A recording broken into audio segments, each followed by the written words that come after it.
The restaurant napkin tore between Theodore Colton's fingers as he watched another woman's face change.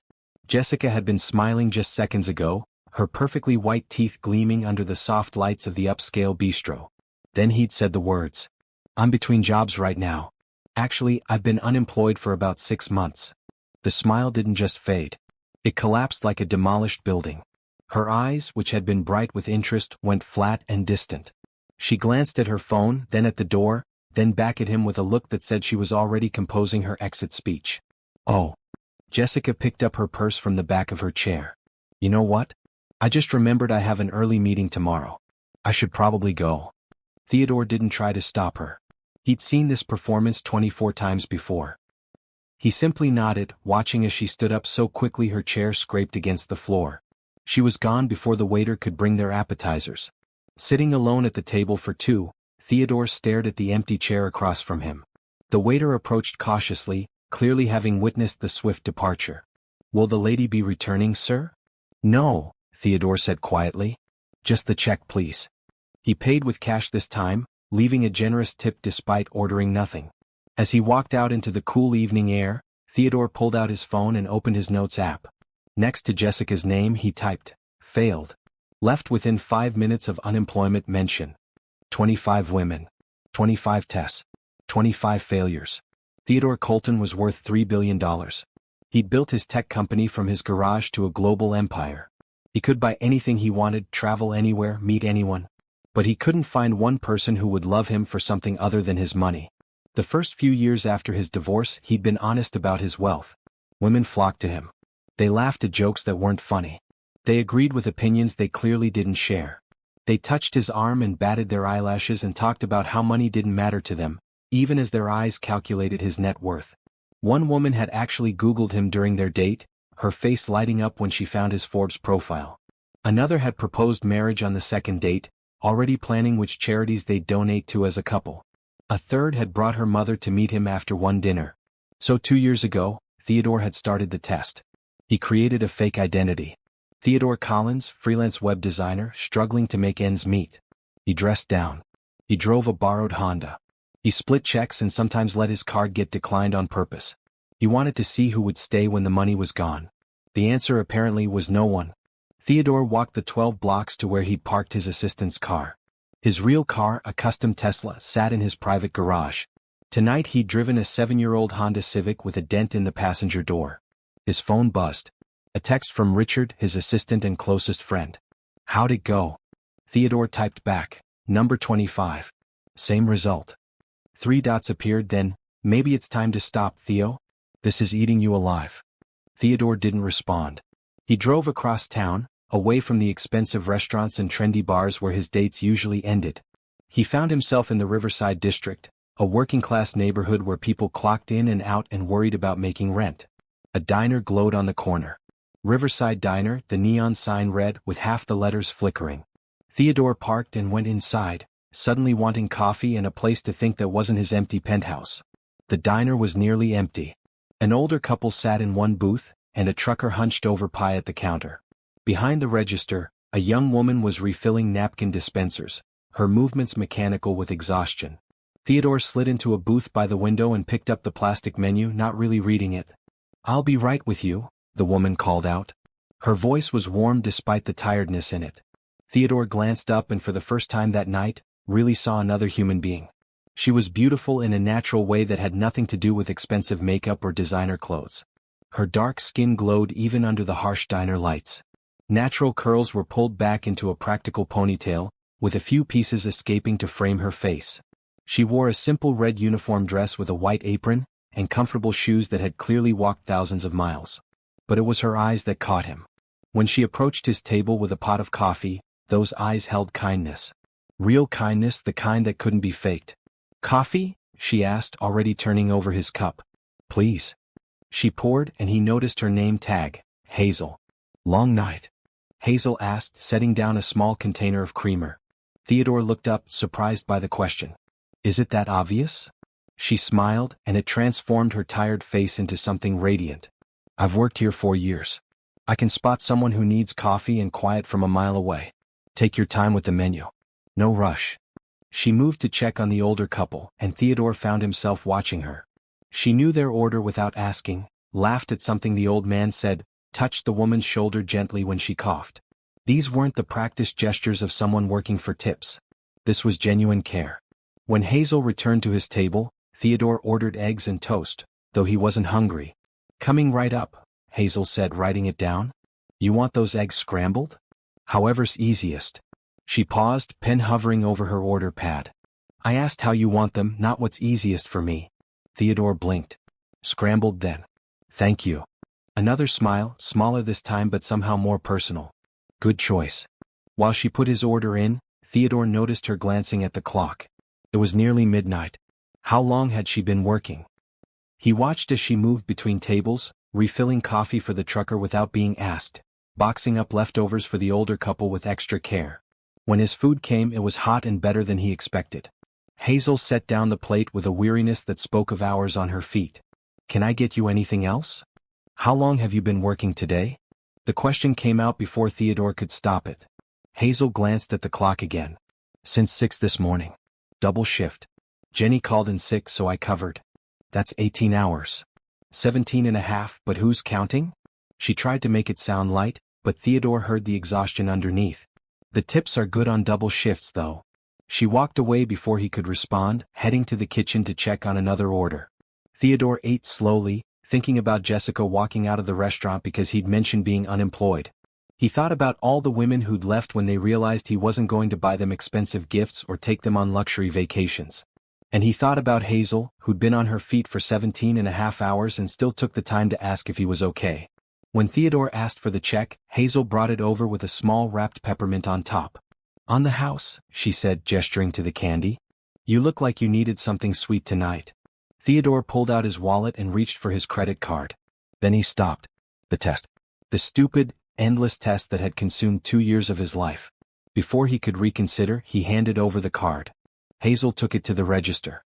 Theodore watched her swipe it once, then twice. She frowned and tried a third time. Then she looked over at him, and in her eyes he saw not judgment, but concern. She walked back to his table and leaned down slightly, keeping her voice low. "Hey, the card's not going through. It happens sometimes with these old machines. Do you have another one, or maybe cash?" Theodore made a show of checking his wallet, knowing it was empty except for the declined card. "I thought I had cash, but I must have spent it earlier. That's my only card." Here it comes, he thought. Here's where she gets uncomfortable and calls the manager. But Hazel didn't do that. Instead, she straightened up and smiled. "Don't worry about it. I've got it covered." "What?" "The meal's on me tonight." She was already walking back to the register. Theodore stood up quickly. "No, wait. I can't let you do that." Hazel was pulling bills from her apron pocket, her own tip money. She counted out enough to cover his meal plus tax and put it in the register, punching in her employee code. "It's done," she said simply. "Everyone has rough days. Pay it forward when you can." Theodore stared at her. This woman who'd been working for 17 and a half hours, who was clearly exhausted and probably needed every dollar she made, had just paid for his meal without hesitation. Without making him feel small. Without even really making a big deal about it. "I don't know what to say." "You don't have to say anything," Hazel replied. She handed him the wrapped peppermint. "But take the candy. It's the good kind." Theodore's throat felt tight. "Thank you. Really. I'll pay you back." "If you want to pay me back, get some sleep. You look like you need it as much as I do." She was already moving toward the kitchen, calling back, "Have a good night." Theodore walked out of Riverside Diner in a daze. He sat in the borrowed Honda for a full 5 minutes, staring at the peppermint in his hand. 25 women had failed his test by rejecting him when they thought he had no money. But Hazel hadn't known there was a test. She'd simply seen another human being who needed help, and she'd helped him. Theodore drove home to his penthouse, but for the first time in months he wasn't thinking about his failed dates or his ex-wife or his loneliness. He was thinking about kind eyes in a tired face, and a woman who'd given away her tips to help a stranger. He unwrapped the peppermint and put it in his mouth. Hazel was right. It was the good kind. Could you walk away from someone who showed you kindness when you had nothing to offer in return? Would you recognize real love if it wore a simple red uniform and served you coffee at midnight? If this story is touching your heart, subscribe to see what happens when Theodore returns to that diner. Comment below. Should he tell Hazel the truth right away, or does he need to be sure she's different first? Across town, Hazel Brooks locked the diner door behind the last customer and began the closing routine. Her feet throbbed. Her back ached. She'd been awake for 20 hours and she still had to walk 3 blocks to the bus stop, ride for 30 minutes and walk another 2 blocks home. But as she wiped down tables and counted the register, Hazel felt a small warmth in her chest. She thought about the sad man in the booth by the window, the one whose credit card didn't work. She'd seen the shame in his eyes when he realized he couldn't pay, the same shame she'd seen in the mirror plenty of times when her own money ran short. The $10 she'd paid for his meal had been part of her tips. It meant she'd have $10 less for this week's groceries. But Hazel had learned from her mother that kindness wasn't about what you could afford to give. It was about what you couldn't afford not to give. Her phone buzzed. A text from her younger brother Terrence. "You coming home soon? I made mac and cheese." Hazel smiled and typed back, "On my way. Save me some." She finished closing, said goodnight to Frank the cook and stepped out into the cool night. The streets were quiet. A few cars passed. Somewhere a dog barked. Hazel pulled her jacket tighter and started walking toward the bus stop. As she walked, she didn't notice the Honda Civic parked across the street, or the man sitting inside it, watching to make sure she got to the bus safely. She didn't know that Theodore Colton had circled back, unable to shake the feeling that he needed to make sure she was okay. She didn't know that her simple act of kindness had just changed both of their lives forever. Hazel boarded the bus when it arrived, found a seat near the back and closed her eyes. In 17 hours she'd be back at the diner for another shift. But right now, all she wanted was to eat her brother's mac and cheese and sleep. She didn't dream of handsome strangers or romantic gestures. Hazel Brooks had learned not to dream beyond her means. She dreamed, instead of saving enough money to fix the leak in their apartment ceiling, of Terrence's college applications, of someday having enough left over to remember what it felt like not to worry. Small dreams. Reasonable dreams. The kind of dreams that people with 18-hour shifts and tired feet were allowed to have. But sometimes the universe has different plans.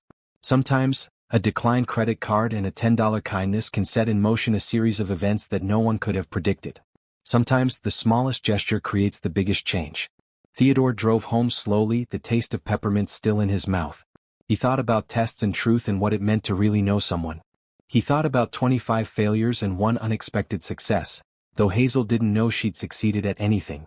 Most of all, he thought about going back. Because for the first time in 2 years, Theodore Colton had found someone worth being honest with. He just had to figure out how. The night settled over the city, over the empty diner and the moving bus and the luxury penthouse where a billionaire couldn't sleep. Somewhere in that night, 2 paths that should never have crossed were beginning to intertwine. And neither Theodore nor Hazel had any idea what was coming next. Theodore stood outside Riverside Diner for the 3rd time in 4 days, trying to convince himself this was a terrible idea. It was Thursday afternoon, and the lunch rush had just ended. Through the large windows, he could see Hazel moving between tables, that same efficient grace he'd noticed the first night. She was wearing the red uniform again, her hair pulled back, moving with purpose despite the obvious exhaustion in her shoulders. "This is stupid," Theodore muttered to himself. "She paid for your meal. You pay her back. That's all this is." But he knew it was more than that. He'd thought about her every day since Monday night. The way she'd handled his embarrassment with such dignity. The way she'd given her own money without hesitation.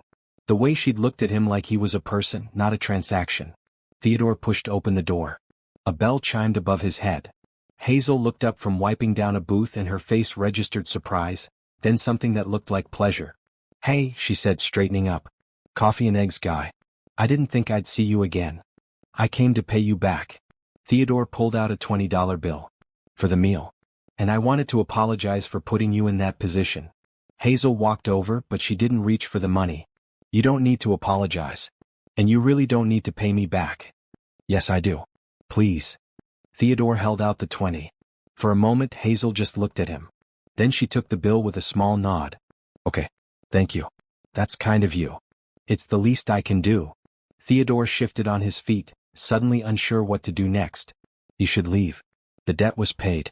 But his feet didn't move toward the door. "You want to sit down?" Hazel asked, seeming to sense his hesitation. "I'm about to take my break.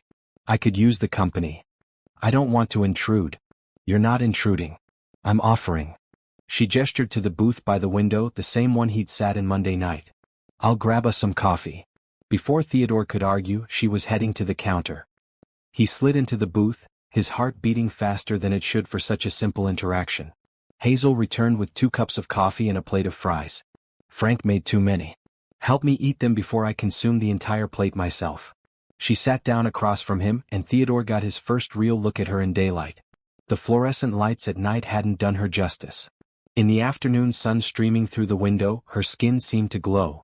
Her eyes were a deep brown that held warmth and intelligence in equal measure. When she smiled, a small dimple appeared in her left cheek. "So," Hazel said, popping a fry into her mouth. "Bad week." "Why do you say that?" "Most people don't have their card declined and then show up 3 days later with exact change plus tip. Usually means the week turned around." She sipped her coffee. "Did it? Turn around?" Theodore found himself smiling. "It's getting better." "Good. I'm glad."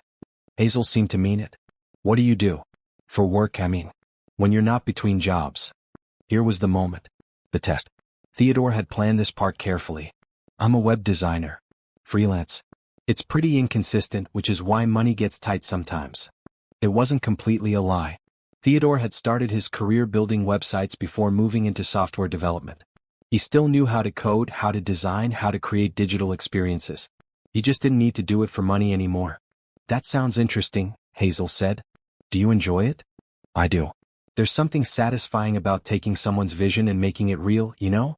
Turning ideas into something people can actually use." Hazel nodded. "I get that. I feel the same way about baking." "You bake?" "When I have time, which isn't often." Hazel's face lit up in a way Theodore hadn't seen before. "My mom taught me.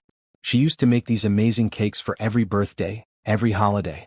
People would ask her to bake for their events, but she always said it was just for family. After she passed, I kept all her recipes." "I'm sorry," Theodore said quietly. "About your mom." "Thank you. It's been 3 years." Hazel looked down at her coffee cup. "My dad passed 2 years ago. Heart attack. So now it's just me and my brother." Theodore felt a pang of guilt for prying into her obvious pain, but Hazel looked back up with a small smile. "But we're managing. Terrence is 16, smart as anything. He wants to go to college, study engineering. I'm going to make sure he gets there." "That's a lot of pressure on you." Hazel shrugged. "Family takes care of family. That's what my parents taught me. You do what needs to be done."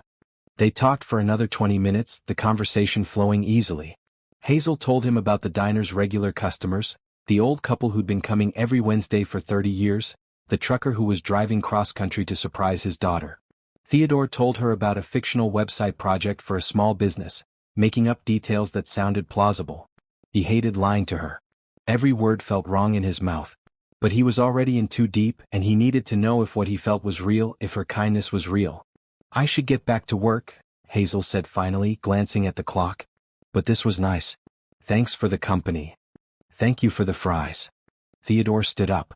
"And for the conversation." "Anytime." Hazel gathered the cups and the empty plate. "You know where to find me. I'm here most days." Theodore left the diner feeling lighter than he had in months. As he walked to his car, his phone buzzed. "Richard, where are you?" "We have the board meeting in an hour." Theodore checked his watch and cursed. He'd completely lost track of time. "I'm on my way." 20 minutes. He drove to his office building downtown, parked in his reserved spot in the underground garage, and took the private elevator to the top floor. His assistant met him at the door with a tablet full of briefings. "You have messages from the development team, the quarterly reports are ready for review, and Senator Morrison called about the education initiative," Richard rattled off. "Also, you look happy." "What happened?" "Nothing happened. Theo, I've worked for you for 6 years. I know your faces. That's your happy face. Did you meet someone?" Theodore adjusted his tie. "Maybe. It's complicated." "Is this about the diner waitress? The one who paid for your meal?" "How did you?" "I track your credit cards, remember? Including the dummy account. I saw the transaction from her employee number." Richard crossed his arms. "Please tell me you're not still doing the test thing." "I'm being careful." "You're being paranoid." Richard followed Theodore into his office. "This woman showed you genuine kindness. Maybe just be honest with her?" "I will be. Eventually. I just need to be sure." "Sure of what? That she's not after your money?" "She doesn't even know you have money." Theodore sat down behind his massive desk, looking out at the city skyline. From here he could see the Riverside district in the distance, though the diner was too small to pick out specifically. I need to know that what I'm feeling is real, Theodore said quietly. That it's not just loneliness or desperation or me projecting what I want onto someone kind. Richard sighed. Just don't wait too long. Honesty matters. The longer you wait, the harder the truth becomes. The board meeting went well. Theodore presented the quarterly numbers, discussed expansion plans, and fielded questions about the company's direction. He was good at this part, the strategy and vision. Building something from nothing was in his blood. But even as he talked about market shares and product development, part of his mind was back in that diner booth, watching Hazel's dimple appear when she smiled. Over the next 2 weeks, Theodore became a regular at Riverside Diner. He came for lunch when he could, dinner when he couldn't. He always sat in the same booth, and Hazel always made time to talk with him, even if just for a few minutes. He learned that she took online classes at night, working toward a business degree.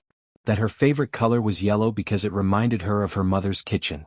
That she sang to herself when she thought no one was listening, old soul songs that her father had loved. In return, Theodore shared carefully edited versions of his own life. He talked about growing up in foster care, which was true. About working his way through college, which was true. About building something from nothing, which was also true, though he left out the part where that something was now worth billions. You're different from most people I meet, Hazel said one evening. They were sitting in the booth after her shift ended, splitting a piece of apple pie. Different how? You listen. Really listen. Most people are just waiting for their turn to talk. Hazel took a bite of pie. And you ask real questions. Not the surface stuff. Theodore felt the guilt twist in his stomach again. He was listening, but he was also hiding. You make it easy to listen. That's a nice thing to say. Hazel smiled at him, and Theodore felt his heart skip. He was falling for her. Despite his best efforts to keep his distance, despite the lies, despite everything, he was falling hard and fast for this woman who worked double shifts and paid for strangers' meals and dreamed of opening a bakery someday. On Friday of the second week, Theodore's card was declined again. Genuinely this time because he'd forgotten to transfer money into the dummy account. Hazel just laughed. Not again, she said, shaking her head. You've got to get a better bank. I know. I'm sorry. Don't be sorry. Just let me cover it and you can buy me coffee next time. She paused. There will be a next time, right? Theodore looked into her hopeful eyes and knew he was in trouble. Definitely. Tomorrow? Tomorrow's Saturday. I work the morning shift. Come by around 2. It's a date. The words were out before Theodore could stop them. They both froze. Hazel's eyes widened slightly. I mean, not a date, Theodore backtracked. Just, meeting up. For coffee. As friends. Right. Friends. Hazel's voice was carefully neutral, but Theodore thought he saw disappointment flicker across her face. Saturday at 2. I'll be here. Theodore left the diner kicking himself. Why had he said that? And why had he immediately taken it back? He wanted it to be a date. He wanted to take her somewhere nice, somewhere that wasn't this diner where she worked. He wanted to be honest about who he was and what he felt. But the test. The endless, stupid test. His phone rang. Richard. I need to know if you're free next Friday, his assistant said. The Children's Hospital Foundation Gala. They're expecting you. Theodore had completely forgotten. He was one of the primary donors and was supposed to give a speech. I'll be there. Good. Also, I'm sending over the background check you requested. Theodore stopped walking. What background check? On Hazel Brooks. You asked me to run one 2 weeks ago. He had asked, hadn't he? Right after that first lunch. He'd wanted to know if she was in debt, if she had connections to any of the women who'd tried to trap him before, if there was anything that would indicate she might have ulterior motives. Delete it, Theodore said. I don't want to see it. What? Theo, you never request a background check and then don't want to see it. Delete it, Richard. I mean it. I don't want to know. There was a pause. You really like her. Just delete it. Okay. Consider it done. Richard's voice softened. For what it's worth, I think this might be good for you. Just maybe tell her the truth sooner rather than later? Theodore ended the call and looked back at the diner. Through the window, he could see Hazel wiping down tables, preparing for the night shift despite having already worked since morning. He pulled out his phone and opened a new text to Richard. How much does her brother's college tuition cost? And don't ask questions. Just find out and set up a scholarship in someone else's name. 3 dots appeared. On it. Theodore drove home feeling like he was standing at the edge of a cliff. He could feel himself tipping forward, falling, but he couldn't stop it. Didn't want to stop it. Tomorrow at 2 he'd see Hazel again. And maybe, just maybe, he'd find the courage to start telling her the truth. Or at least stop lying quite so much. In her small apartment across town, Hazel was helping Terrence with his calculus homework. Or trying to. Her mind kept drifting to Theodore, to the way he'd said, "It's a date," and then immediately backtracked. Did he like her? Did she want him to like her? He was unemployed, struggling, completely wrong for her practical nature that said she needed someone stable, someone who could help with bills and Terrence's future. But he made her laugh. He listened to her dreams about the bakery without telling her they were unrealistic. He looked at her like she mattered, like she was more than just a waitress serving him coffee. "You're smiling at my math homework," Terrence said. "That's weird even for you." "Sorry? What were you saying about derivatives?" Terrence studied her face. "You met someone." "I did not." "You totally did. You have that look Mom used to get when she talked about Dad." Hazel felt her chest tighten at the mention of their mother. "I don't have any look. And even if I did meet someone, which I didn't, it wouldn't matter. I don't have time for dating. Everyone has time for being happy, Hazel. That's what Dad always said. Dad also said bills don't pay themselves and college isn't free. Focus on your homework." But as Terrence bent back over his calculus, Hazel let herself think about tomorrow at 2. About coffee with Theodore, which maybe wasn't a date but also maybe could become something more. She was being ridiculous. She knew that. But for the first time in 3 years since her mother had died and her whole world had narrowed down to work and survival, Hazel Brooks let herself feel a flutter of possibility. And across the city, in his penthouse with floor-to-ceiling windows and custom furniture, Theodore Colton felt the exact same flutter. Neither of them slept much that night. Both of them counted the hours until 2 o'clock. And both of them had no idea that tomorrow would change everything in ways they couldn't begin to imagine. Saturday at 2 o'clock, Theodore walked into Riverside Diner carrying 2 cups of expensive coffee from a shop 3 blocks away. Hazel was just finishing her shift, counting tips at the counter. When she saw him, her face broke into a genuine smile that made his heart race. "You brought coffee to a diner?" she said, laughing. "That's bold. I promised I'd buy you coffee. I didn't promise it would be from here." Theodore set 1 cup in front of her. "Vanilla latte. I hope that's okay." "I took a guess." Hazel picked up the cup and took a sip, her eyes closing briefly in appreciation. "Okay, that's really good. Way better than the stuff we serve here. Don't let Frank hear you say that." "Frank knows. He drinks his coffee black for a reason." Hazel grabbed her jacket from behind the counter. "You ready? I know a place we can actually sit outside. It's a nice day." They walked to a small park 2 blocks from the diner. The afternoon sun was warm, and families were out with children, throwing frisbees and having picnics. Hazel led them to a bench under a large oak tree, settling down with a contented sigh. "I don't get to do this enough," she said. "Just sit. No tables to wait on, no orders to take. Just sit and watch the world happen." Theodore sat beside her, close enough that their shoulders almost touched. "How long have you been at the diner?" "For years. Since right after my dad died. I needed something flexible that paid cash tips and Linda, the owner, took a chance on me." Hazel sipped her latte. "She's been good to me. Lets me switch shifts when Terrence has school stuff. Doesn't mind when I take online classes during slow periods." "You're working toward a business degree?" "Hospitality management, specifically. I figure if I'm going to open a bakery someday, I should know how to actually run a business." Hazel glanced at him. "It's a long shot, I know. Takes money to start a business, and I'm barely keeping up with rent and Terrence's expenses. But my mom always said dreams are free, so I might as well have good ones." Theodore wanted to tell her that her dreams weren't long shots at all.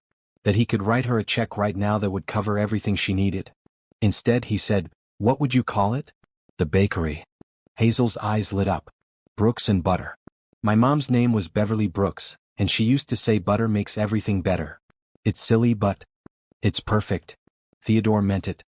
"What would you specialize in?" And just like that, Hazel was off, describing her vision with an enthusiasm that was contagious. She talked about custom cakes for special occasions, fresh bread every morning, cookies that reminded people of childhood. She talked about hiring local kids who needed after-school jobs, about creating a community space where people felt welcome. Theodore listened, genuinely captivated. This wasn't some vague dream. Hazel had thought through every detail, from the menu to the business model. She was smart and practical and passionate all at once. "Sorry," Hazel said finally, laughing at herself. "I get carried away. You probably didn't sign up for a business presentation. I liked it. You should keep talking. Your turn. What's your dream? If money wasn't an issue, what would you do? The question caught Theodore off guard. What would he do if money wasn't an issue? Money hadn't been an issue for years, and mostly he just worked more, made more, acquired more. He'd forgotten what it felt like to want something just because it made him happy. I think I'd like to build something that actually helps people, Theodore said slowly. Not just makes money but makes a difference. Maybe something with education or helping kids who come from difficult situations. It was true. The most satisfying thing about his wealth wasn't the luxury, it was the foundation he'd started last year that provided coding classes and computers to underprivileged schools. He just didn't usually talk about it. That's a good dream, Hazel said softly. The world needs more people who think like that. They sat in comfortable silence for a while, watching a group of kids play soccer nearby. Theodore became aware of how close Hazel was sitting, how easy it would be to reach over and take her hand. But he didn't. Not yet. Can I ask you something personal? Hazel said. Sure. What happened? With your job, I mean. You don't have to tell me if you don't want to, but sometimes it helps to talk about it. Theodore had prepared for this question, but sitting here next to Hazel, the rehearsed answer felt hollow. The company I worked for downsized. Last hired, first fired. It's been tough finding something new in my field. Most places want someone younger or someone with more corporate experience. Another lie. More weight on his conscience. That's not fair, Hazel said. From what you've told me about your work, you're talented. They're missing out. Thanks. That means a lot. Have you thought about starting your own business? I mean, if you're good at web design, you could do freelance full-time. Build up a client base. Maybe. The startup costs are tough though. Theodore was digging himself deeper and deeper. Hazel nodded sympathetically. I get that. Everything costs money, and when you don't have it, the gap just keeps getting wider. She finished her latte and stood up. Come on. I want to show you something. They walked several blocks into a neighborhood that was clearly struggling. Boarded-up storefronts lined the street, interspersed with check-cashing places and discount stores. Hazel stopped in front of an empty corner building with large windows. This place has been vacant for 2 years, she said, looking up at it. It used to be a bakery, actually. The owner retired and no one took it over. I walk past it sometimes and imagine what it could be. Theodore studied the building. It had good bones. The space was larger than it looked from outside, and the location, while currently depressed, was in an area that showed signs of revitalization. With the right investment, this could work. You've really thought about this, he said. Too much, probably. Terrence says I should focus on reality instead of daydreams. Hazel's voice held a note of sadness. He's probably right. I should just be grateful I have steady work and we have a roof over our heads. Dreams aren't stupid, Theodore said firmly. And having them doesn't mean you're not grateful. It means you're hopeful. That's different. Hazel looked at him and something passed between them. Understanding, a connection that went beyond words. Then she smiled. You're pretty wise for an unemployed web designer. I have my moments. They walked back toward the diner slowly, neither one eager to end the afternoon.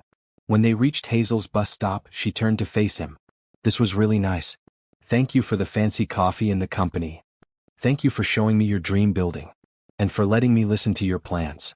Hazel hesitated, then said, Would you want to have dinner sometime? Like a real dinner, not just coffee and fries at the diner? Theodore's heart leaped. Are you asking me on a date? I am. And before you panic and take it back like last time, just think about it, okay? No pressure. But I like spending time with you, and I think you like spending time with me, and maybe we could do that more officially. She was nervous. Theodore could see it in the way she was fidgeting with her jacket zipper, in the hopeful uncertainty in her eyes. This strong, capable woman who worked 18-hour shifts and supported her teenage brother was nervous about asking him out. Yes, Theodore said. I would really like that. Hazel's smile was worth every lie he'd told to get here. Yeah. When? I'm off next Thursday evening. There's this Italian place near the diner that's not too expensive. We could. Let me take you somewhere nice, Theodore interrupted, then immediately regretted it. He was supposed to be struggling financially. I mean, somewhere a little nicer than my budget usually allows.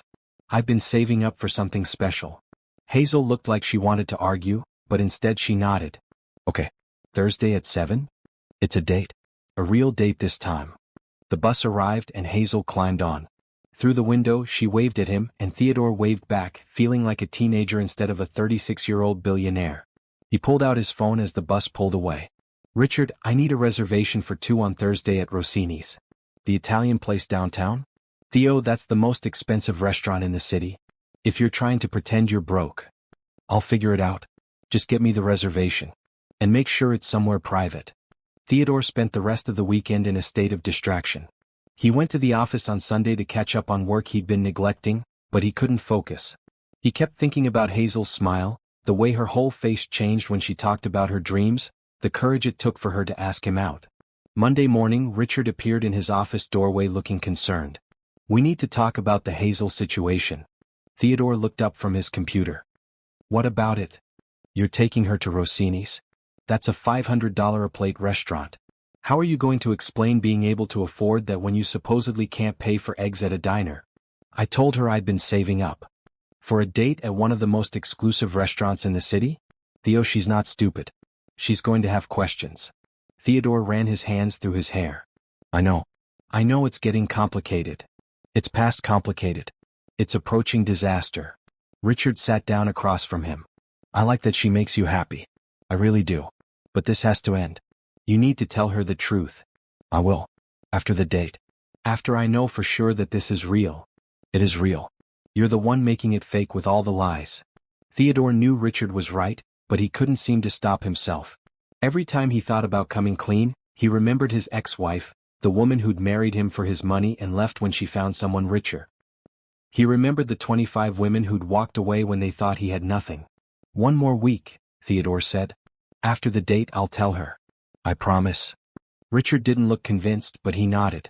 "Your reservation is confirmed for Thursday at 7. And Theo? Wear something that actually looks like you could afford to be there.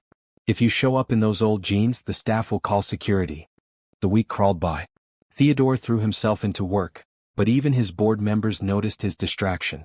On Wednesday he had lunch with 3 investors who wanted to discuss expanding into Asian markets, and he had to ask them to repeat themselves twice because his mind was on tomorrow night. Hazel texted him Wednesday evening, "Still on for tomorrow?" Theodore responded immediately, "Absolutely. I'll pick you up at your place at 6:45. I'll text you the address." "I'm excited." "Me too." 3 dots appeared and disappeared several times before Hazel's next message came through. "Is this weird? That I'm excited? We barely know each other." Theodore smiled at his phone. "Not weird. I'm excited too. And I think we know each other better than you think. The important things anyway." "The important things. I like that. See you tomorrow." Theodore set his phone down and leaned back in his chair. He was sitting in his home office, surrounded by awards and accolades, certificates of achievement and photos with celebrities and politicians. All the trappings of success that were supposed to make him happy. But nothing in this room made him feel the way Hazel's simple text message did. Nothing came close to the anticipation of tomorrow night, of seeing her smile, of having a real, official date with the woman who'd shown him more genuine kindness in one night than most people had in years. He just had to get through the date without revealing too much, without letting slip the truth about who he really was. 1 more week, he told himself. 1 more week and then he'd come clean. Once he was absolutely sure that what he felt was mutual, that Hazel felt the same way about Theodore Collins, the struggling web designer, as she might about Theodore Colton, the billionaire CEO. The guilt gnawed at him, but Theodore pushed it aside. He'd come too far to turn back now. And besides, wasn't testing someone's character before revealing your wealth the smart thing to do? Wasn't he just protecting himself from getting hurt again? These were the questions Theodore asked himself as he prepared for Thursday. Questions he didn't have good answers for. Questions that maybe didn't have good answers at all. But tomorrow none of that would matter. Tomorrow he'd take Hazel somewhere beautiful and show her a perfect evening. Tomorrow he'd let himself forget about tests and lies and just be with her. Tomorrow everything would be perfect. Or at least that's what Theodore hoped. Because the truth was waiting in the wings, patient and inevitable, ready to make its entrance when the time was right. And when it did, nothing would ever be the same again. Thursday evening, Theodore stood in front of his closet trying to decide what to wear. Everything was either too expensive or too obviously designer. He finally settled on dark jeans and a button-down shirt that looked nice but not extravagant, paired with a jacket he'd bought years ago before his company took off. Richard had arranged for a car service, but Theodore had instructed the driver to pick him up 2 blocks from Hazel's apartment building in an older model sedan. He wasn't ready for her to see him being dropped off by a private driver. At 6:45 exactly, Theodore knocked on apartment 3B in a modest building in the Riverside district. He heard footsteps, then the door opened and his breath caught. Hazel wore a simple blue dress that brought out the warmth in her skin tone. Her hair was down for the first time since he'd met her, natural curls framing her face. She'd put on makeup, not much, just enough to highlight her beautiful features. "Wow," Theodore said. "You look stunning." Hazel smiled, a slight blush coloring her cheeks. "You clean up pretty well yourself. Come in for a second. I just need to grab my purse." Theodore stepped inside the small apartment. It was neat but worn, the furniture clearly secondhand but well-maintained. Photos covered one wall, family pictures showing a younger Hazel with her parents and Terrence at various ages. A desk in the corner was piled with textbooks and a laptop that had seen better days. "Hazel, who's here?" A teenage voice called from another room. A tall, lanky kid appeared in the doorway. He had the same warm eyes as his sister, and he was studying Theodore with open curiosity. "Terrence, this is Theodore." "Theodore, my brother Terrence." "Nice to meet you," Theodore said, extending his hand. Terrence shook it, his grip firm. "You're the web designer?" Terrence said. "Hazel talks about you." "Does she?" Theodore glanced at Hazel, who was now definitely blushing. "Terrence," Hazel warned. "What? You do. Last night you spent 20 minutes trying to pick out a dress and you kept saying, 'Would Theodore like this one?'" "I'm going to kill you," Hazel said, but she was smiling. "Ignore my brother. He thinks he's funny." "I am funny," Terrence protested. He looked at Theodore. "You're taking her somewhere nice, right? She deserves somewhere nice." "The nicest," Theodore promised, and he meant it. They left the apartment, and Theodore guided Hazel to where the car was waiting. The driver opened the door and Hazel hesitated. "You hired a car?" "Just for tonight. I wanted it to be special." Theodore held the door for her. "Is that okay?" Hazel smiled and slid into the back seat. "It's more than okay. It's really thoughtful." The drive to Rossini's took 20 minutes through evening traffic. They talked easily, Hazel telling him about a difficult customer earlier that week, Theodore sharing a carefully edited story about a fictional freelance client. The lies were coming easier now, which bothered him more than he wanted to admit. When they pulled up in front of Rossini's, Hazel's eyes went wide. "Theodore, this place is so expensive. We don't have to." "I want to," Theodore said firmly. "You work so hard. You deserve to be treated like you're special. Because you are." The words came out more intensely than he'd intended, but Hazel's expression softened. "Okay. Thank you." Inside, the maitre d' recognized Theodore immediately, but was professional enough not to use his real name. "Mr. Collins, your table is ready. Right this way." They were led to a private corner booth with a view of the city lights. The restaurant was elegant without being stuffy, with white tablecloths and soft lighting that made everything feel intimate. "This is beautiful," Hazel said, looking around with wonder. "You're beautiful," Theodore said before he could stop himself. Hazel met his eyes across the table. "You're pretty smooth for a guy who usually can't pay his dinner bill." Theodore laughed, grateful she could diffuse the tension. "I've been saving. Specifically for this. For you." They ordered and the food was exceptional. But Theodore barely tasted anything. He was too focused on Hazel, on the way she lit up when she laughed, on the thoughtful expressions that crossed her face when she was considering something he said. Over dessert, Hazel asked, "Can I tell you something without sounding completely ridiculous?" "Always. I think about you a lot. Like, more than I probably should for someone I've only known a few weeks. You make me feel like myself but also like a better version of myself. Does that make sense?" Theodore reached across the table and took her hand. "It makes perfect sense. Because I feel exactly the same way." Hazel's fingers curled around his. "I haven't felt this way about anyone since, well, ever really. After my parents died, I've been so focused on surviving and taking care of Terrence that I forgot what it felt like to just be happy." "You make me happy too," Theodore said. And it was true. She made him happier than he'd been in years, maybe ever. They lingered over coffee, neither wanting the evening to end. When the check came, Theodore tried to casually hand over his credit card, but Hazel caught the name on it. "This isn't your regular card," she observed. Theodore's heart skipped. "What?" "This is a different card than the one that got declined. Different bank." She was smiling, not accusing, just curious. "Oh, yeah.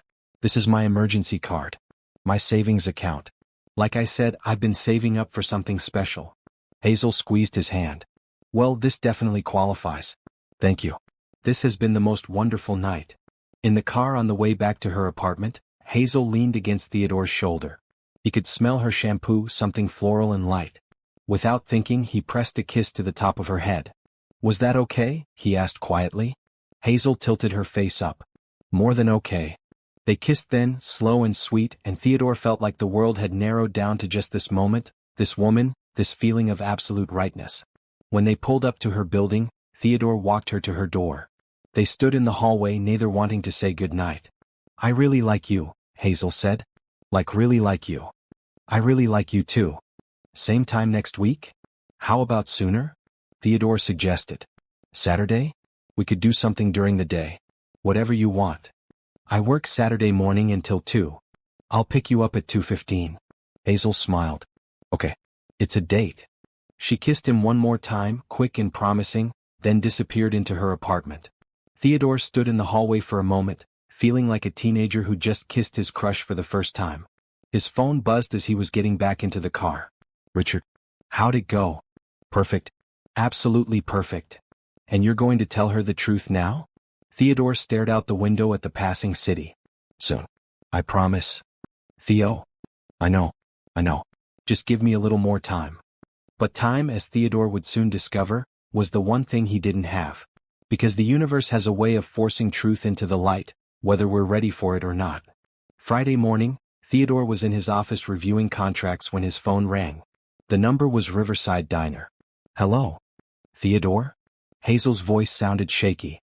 I'm sorry to call you, I got your number from the call history when you made that reservation. I hope that's okay. Theodore sat up straighter. Of course. What's wrong? Are you okay? I'm fine. It's just, I got evicted.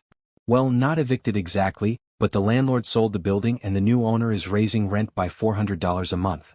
We can't afford that. We have 30 days to find a new place or pay the increase, and I've been looking all morning and everything in our price range is either too far from Terrence's school or in neighborhoods I don't feel safe in. She took a breath. I'm sorry. I shouldn't be dumping this on you. I needed to tell someone. Theodore's mind raced. $400 a month. That was nothing to him, less than pocket change. He could write her a check right now. He could buy the building. But he couldn't do any of those things as Theodore Collins, struggling web designer. I'm coming over, Theodore said. Right now. We'll figure this out together. You don't have to. I want to. I'll be there in 20 minutes. Theodore grabbed his jacket and headed for the door, stopping only to tell Richard to cancel his afternoon appointments. He drove to Hazel's apartment building, his mind spinning with possible solutions that wouldn't reveal his true identity. Hazel met him at the door. Her eyes were red from crying, but she was clearly trying to hold it together. I'm being dramatic, she said. We'll figure something out. We always do. Theodore pulled her into a hug and she sagged against him. You're allowed to be upset. This is a big deal. I can't lose this place. Terrence is finally settled. He likes his school. His friends are here. If we move across town, he'd have to start over, and with college applications coming up. Her voice broke. Hey, Theodore said softly, tilting her chin up. We're going to fix this. I promise. How? Unless you have $400 extra a month hiding somewhere. An idea struck Theodore. It was risky, but it might work. What if I moved in? Hazel pulled back. What? I could take the couch. Pay a third of the rent, including the increase. It would help you, and honestly, I need a place. I've been staying with a friend, but that's getting old. The lies kept coming, each one easier than the last. Theodore, I can't ask you to do that. You're not asking.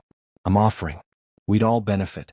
You get help with rent, I get a place to stay, Terrence gets to stay in his school. Everyone wins. Hazel looked torn. Are you sure? Living together is a big step, and we just started dating. I'll be on the couch, Theodore reminded her. And we already spend most of our time together anyway. This just makes it more convenient. He could see her weighing the options, pride against practicality. Finally she nodded. Okay. But we split everything evenly. Rent, utilities, groceries. And you help with chores. Deal. Theodore extended his hand and Hazel shook it, then laughed. We just decided to move in together with a handshake. This is crazy. The best things usually are. Theodore moved in that weekend. He didn't have much to bring, since most of his possessions were in his penthouse across town. He bought some clothes from a department store, brought a laptop, and packed a small bag. Richard thought he'd lost his mind. "You're living on a couch in a tiny apartment while your penthouse sits empty," his assistant said. "This has gone too far. It's temporary. Just until I tell her the truth." "Which is when exactly?" "Soon."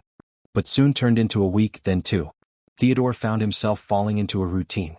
He'd wake up on the couch, have breakfast with Hazel and Terrence, then go to a coffee shop where he'd work remotely, managing his billion-dollar company from a laptop while pretending to search for web design clients.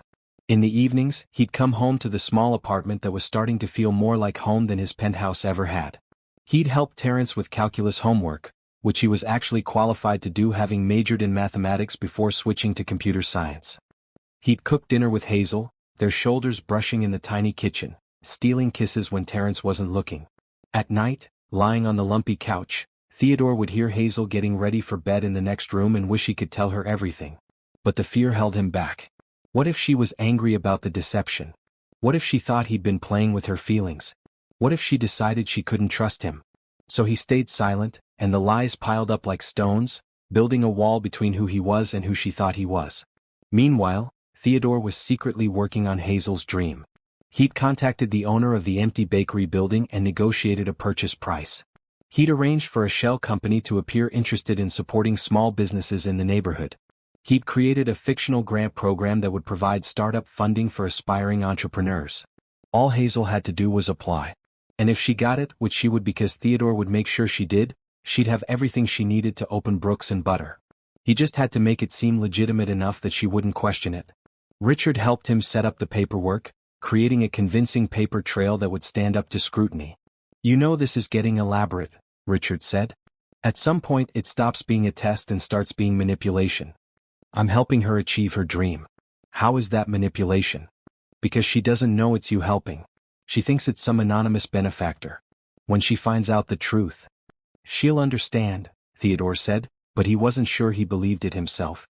3 weeks after moving in, Theodore came home to find Hazel practically bouncing with excitement. "You're not going to believe this," she said, grabbing his hands.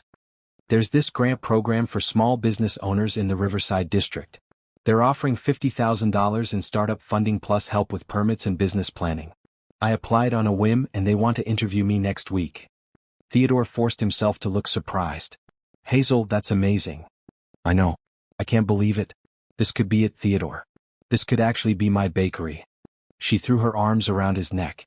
"I'm terrified and excited and I can't breathe properly." "You're going to crush that interview," Theodore said, holding her close. "They'd be crazy not to choose you. Will you come with me?" "For moral support." "Of course. Whatever you need." The interview was set for the following Thursday at an office downtown. Theodore had arranged for one of his business associates, someone Hazel would never connect to him, to conduct it. Everything was in place. All Hazel had to do was be herself, and the grant would be hers. But as the date approached, Theodore's guilt grew heavier. He was essentially rigging her success, making it seem like she'd earned something that he was actually giving her. Was that really any better than just telling her the truth and offering to help? The night before the interview, Theodore found Hazel at the kitchen table at 2 a.m, reviewing her business plan for the 100th time. "Hey," he said softly. "You should sleep. You're going to be exhausted tomorrow." "I can't sleep. What if I mess this up? What if they ask me something I don't know?" Theodore sat down next to her. "Then you'll figure it out. That's what you do, Hazel. You figure things out. You've been doing it your whole life. But this is different. This is my dream. If I fail, you won't fail. And even if you don't get this grant, it doesn't mean you won't open your bakery someday. This is just one opportunity. There will be others." Hazel leaned her head on his shoulder. "When did you get so wise?" "I'm not wise.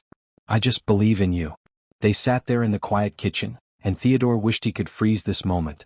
Before the interview, before the truth would inevitably come out, before everything got complicated. Just this moment, with Hazel trusting him, believing in his support, thinking they were in this together as equals.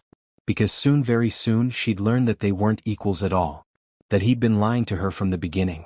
And Theodore had no idea if their relationship would survive that revelation. But for tonight, he pushed those thoughts away and just held her, breathing in the scent of her shampoo and memorizing the weight of her head on his shoulder. Tomorrow would bring what it would bring. Tonight they still had this. The interview lasted 2 hours. Theodore waited in the lobby of the downtown office building, watching through the glass door as Hazel presented her business plan with confidence and passion. She dressed professionally in a skirt and blouse borrowed from a friend, her hair pulled back neatly. She looked like someone who could absolutely run a successful bakery, and Theodore felt a surge of pride. When Hazel finally emerged, she looked drained but hopeful. "How'd it go?" Theodore asked, standing up. "I think it went well. They asked good questions, tough questions, but I had answers for most of them. They said they'd let me know within a week." Hazel took his hand. "Thank you for coming with me. It helped knowing you were out here." "I'll always be here for you," Theodore said, and meant it. They took the subway back to the apartment, something Theodore had never done before moving in with Hazel. In his regular life he had drivers and private cars. But riding the subway with Hazel's hand in his, watching the city pass by through the scratched windows, Theodore felt more grounded than he had in years. "What if I don't get it?" Hazel asked quietly as their stop approached. "Then we figure out another way. But I have a good feeling about this." That week passed slowly. Hazel worked her regular shifts at the diner but seemed distracted. Terrence noticed his sister's nervousness and tried to cheer her up with bad jokes and funny videos. Theodore helped where he could, cooking dinner and handling chores without being asked. On Friday evening, exactly 6 days after the interview, Hazel's phone rang from an unknown number. She stared at it for 3 rings before answering, her hands shaking. "Hello? Yes, this is Hazel Brooks." Her eyes went wide. "Really? Oh my goodness. Yes, absolutely. Thank you so much." She ended the call and just stood there, phone in hand, tears streaming down her face. "Hazel?" Theodore prompted gently. "I got it," she whispered. "I got the grant. They're giving me the money, and they've already identified a potential location. The old bakery building. The one I showed you." She looked up at him. "Theodore, I'm going to open my bakery." Theodore pulled her into his arms as she cried happy tears into his shirt. Terrence came running from his room, and when he heard the news, he picked his sister up and spun her around, both of them laughing. "I can't believe it," Hazel kept saying. "I actually can't believe this is happening." They celebrated with takeout pizza and cheap champagne that Terrence wasn't allowed to drink. Hazel called her best friend from high school, then her aunt in Philadelphia, spreading the good news. Theodore watched her glow with happiness and tried to ignore the guilt eating at him. He'd made this happen. He'd given her this opportunity. But she didn't know that, and part of him wondered if she'd still be this happy if she knew the truth. Over the next month, everything moved quickly. The grant program, which was really Theodore's money being funneled through a shell company, covered the lease on the building, renovations, equipment, and 6 months of operating expenses. Hazel threw herself into the work with an energy Theodore hadn't seen before. She spent her mornings at the diner, her afternoons at the bakery overseeing renovations, and her evenings working on recipes and marketing plans. Theodore helped wherever he could, using his actual business expertise while pretending it was just common sense. "You're really good at this," Hazel commented one evening as Theodore reviewed her financial projections. "For a web designer, you know a lot about business management." "I took some business classes in college," Theodore said, which was true. He just left out the part about having a master's degree from Harvard Business School. "Well, you're invaluable. I don't know what I'd do without you." Hazel kissed his cheek. "Will you help me manage the finances when we open?" "I'll pay you, of course. Maybe we could even build a website together." "I'd love to," Theodore said, meaning it. The idea of working alongside Hazel, of being her partner in this venture, felt right in a way nothing had in years. As the bakery took shape, Theodore found himself spending more time there than at his actual office. Richard was managing most of the day-to-day operations of the tech company, checking in with Theodore via encrypted messages that Hazel thought were from freelance clients. "This can't continue much longer," Richard warned during one of their rare in-person meetings. "The board wants to see you. Investors are asking questions. You can't run a billion-dollar company from a bakery in the Riverside district. Just a few more weeks. Once the bakery opens and things settle down, I'll tell her everything. You've been saying that for 2 months now." I know I have. But the timing has to be right. She's so happy about the bakery. I don't want to ruin that by making it about me." Richard sighed. "You're playing with fire, Theo. The longer you wait, the worse it's going to be when she finds out. And she will find out. People always do." Theodore knew Richard was right, but he couldn't bring himself to confess. Every day with Hazel felt precious. She'd completely integrated him into her life. He helped Terrence prepare for his college entrance exams, taught the kid advanced mathematics that went well beyond his current curriculum. He attended Terrence's robotics club meetings, cheering louder than anyone when the team won a regional competition. And with Hazel, things had deepened into something Theodore had never experienced before. They'd progressed beyond stolen kisses in the kitchen to quiet intimacy late at night when Terrence was asleep. She'd whisper her fears about the bakery, about money, about being a good enough guardian for her brother. Theodore would hold her and promise that everything would work out, knowing he could make absolutely certain it did but unable to tell her how. One Sunday afternoon, about 6 weeks after she'd received the grant, Hazel took Theodore to visit her parents' graves. It was the first time she'd brought anyone except Terrence to this place, and Theodore understood the significance. They stood in front of 2 simple headstones: Beverly Brooks, beloved wife and mother; Marcus Brooks, devoted husband and father. "I wish they could meet you," Hazel said softly. "My mom would have loved you. She always said I needed someone who saw me, really saw me, not just what I could do for them." "That's you. You see me." Theodore's throat tightened. "I do see you. All of you. And I think your parents would be so proud of what you're doing, how you're taking care of Terrence, how you're building something beautiful from your mom's recipes." Hazel turned to him, her eyes searching his face. "I love you. I know it's maybe too soon to say that and you don't have to say it back, but I need you to know. I love you." Theodore's heart hammered in his chest. "I love you too. So much." They kissed there in the cemetery, surrounded by memories and the weight of Hazel's trust. Theodore had never meant anything more than those 3 words, and they terrified him because they made the lies so much worse. That evening, back at the apartment, Theodore made a decision. He would tell her the truth. Not tomorrow, not next week, but soon. As soon as the bakery opened and Hazel's dream was secure, he would sit her down and explain everything. He'd apologize for the deception, make her understand that his feelings were real even if his financial situation wasn't. But first he wanted to give her one more perfect memory. One more moment of pure happiness before everything got complicated. The bakery's grand opening was scheduled for 3 weeks away. Hazel had decided to call it Brooks and Butter, exactly as she'd once dreamed. She'd hired 2 part-time employees, both teenagers from the neighborhood who reminded Theodore of himself at that age, hungry for opportunity. Theodore had secretly ensured they were paid well above minimum wage, and he'd set up a scholarship fund that would help them with college when the time came. Hazel thought the grant program had included workforce development funding. She had no idea it was all coming from Theodore's personal accounts. The renovations were nearly complete. The bakery had gleaming equipment, warm lighting, and a cozy atmosphere that invited people to sit and stay a while. Hazel had painted one wall herself, a soft yellow that she said reminded her of her mother's kitchen. Theodore helped her taste test recipes, gaining 5 pounds in the process and not caring at all. Her cookies were incredible. Her cakes were art. Her bread smelled like heaven. Brooks and Butter was going to be a success, and not just because Theodore was quietly ensuring it.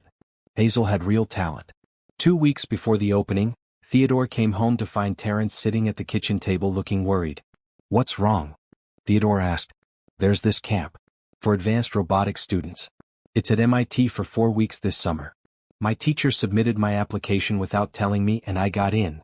Terrence showed Theodore the acceptance letter. "But it costs $3,000. There's no way we can afford that, especially with Hazel opening the bakery. I'm going to have to decline."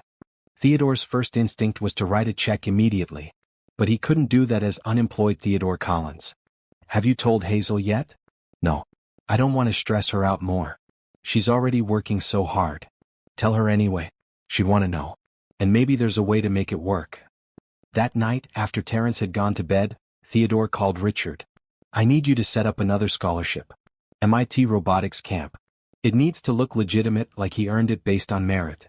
Theo, you're basically paying for this kid's entire future. He's brilliant, Richard.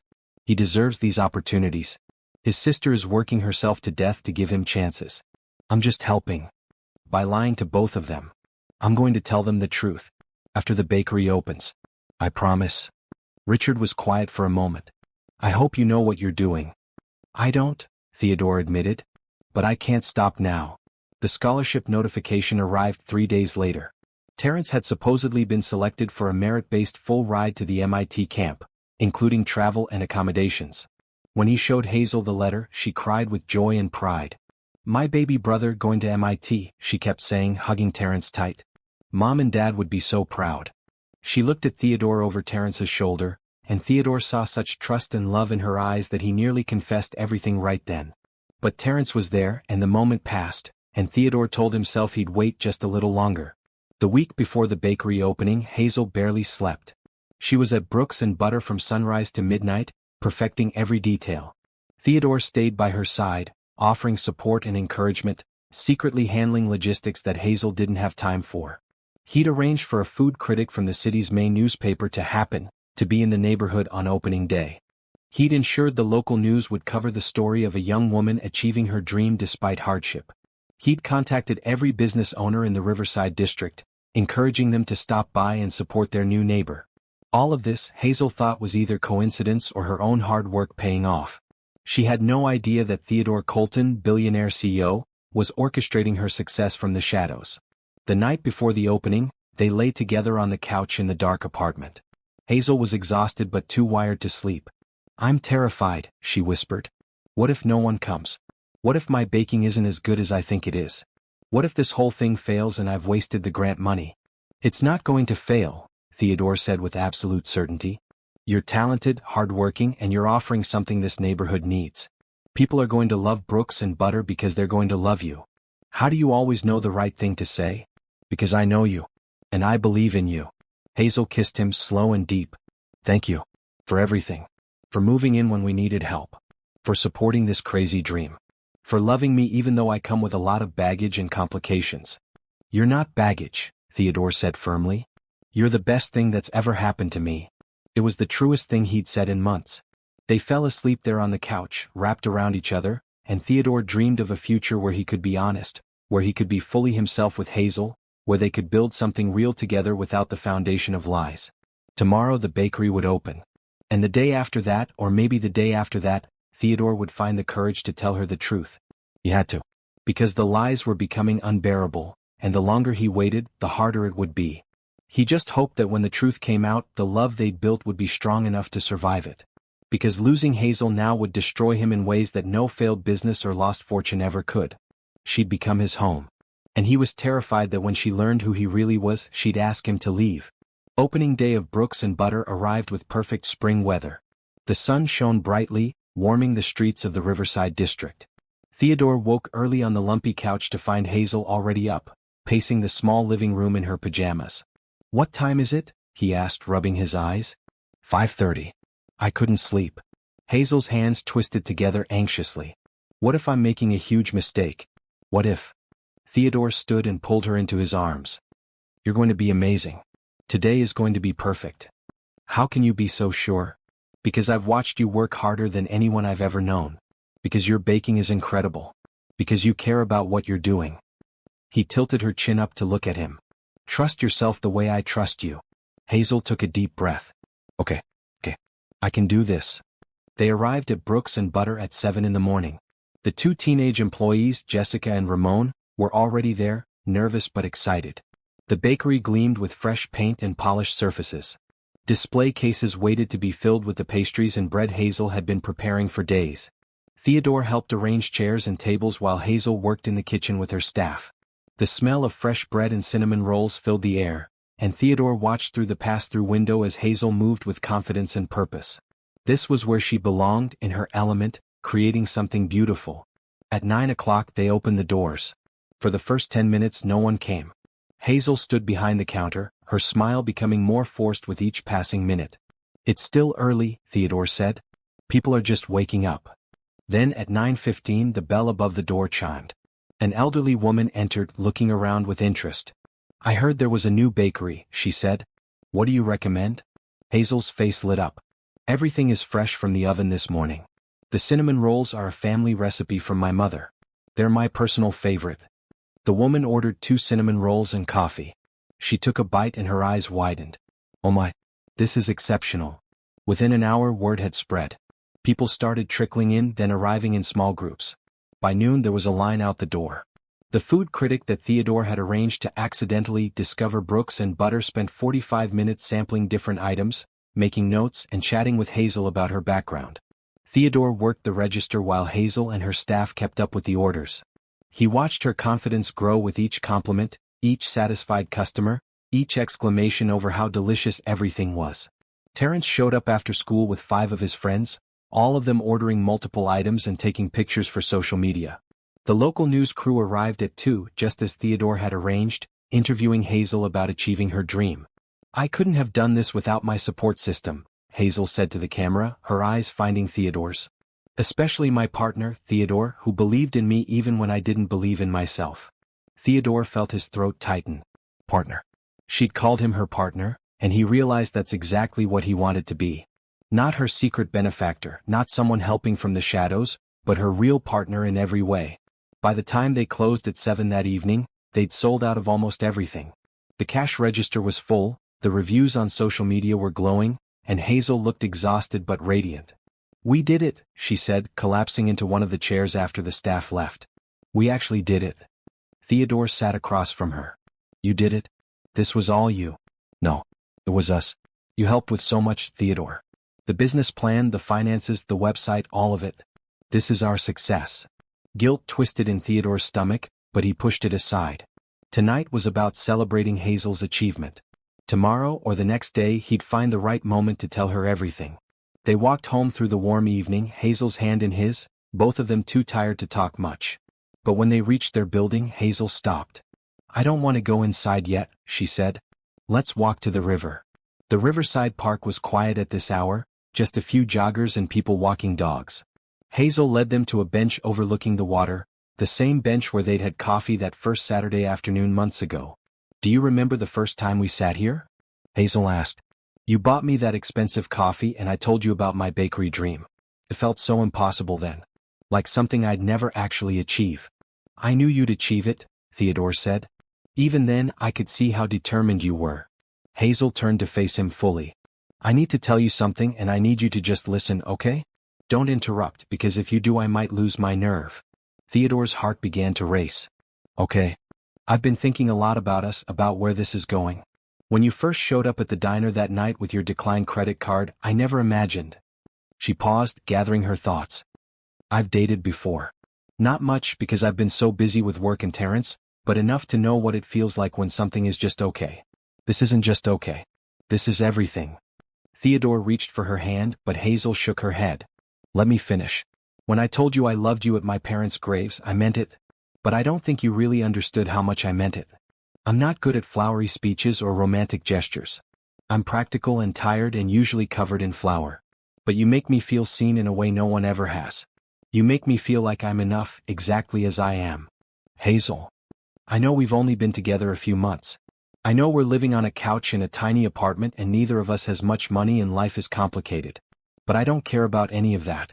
I want to build a life with you. Not someday, not when things are easier. No.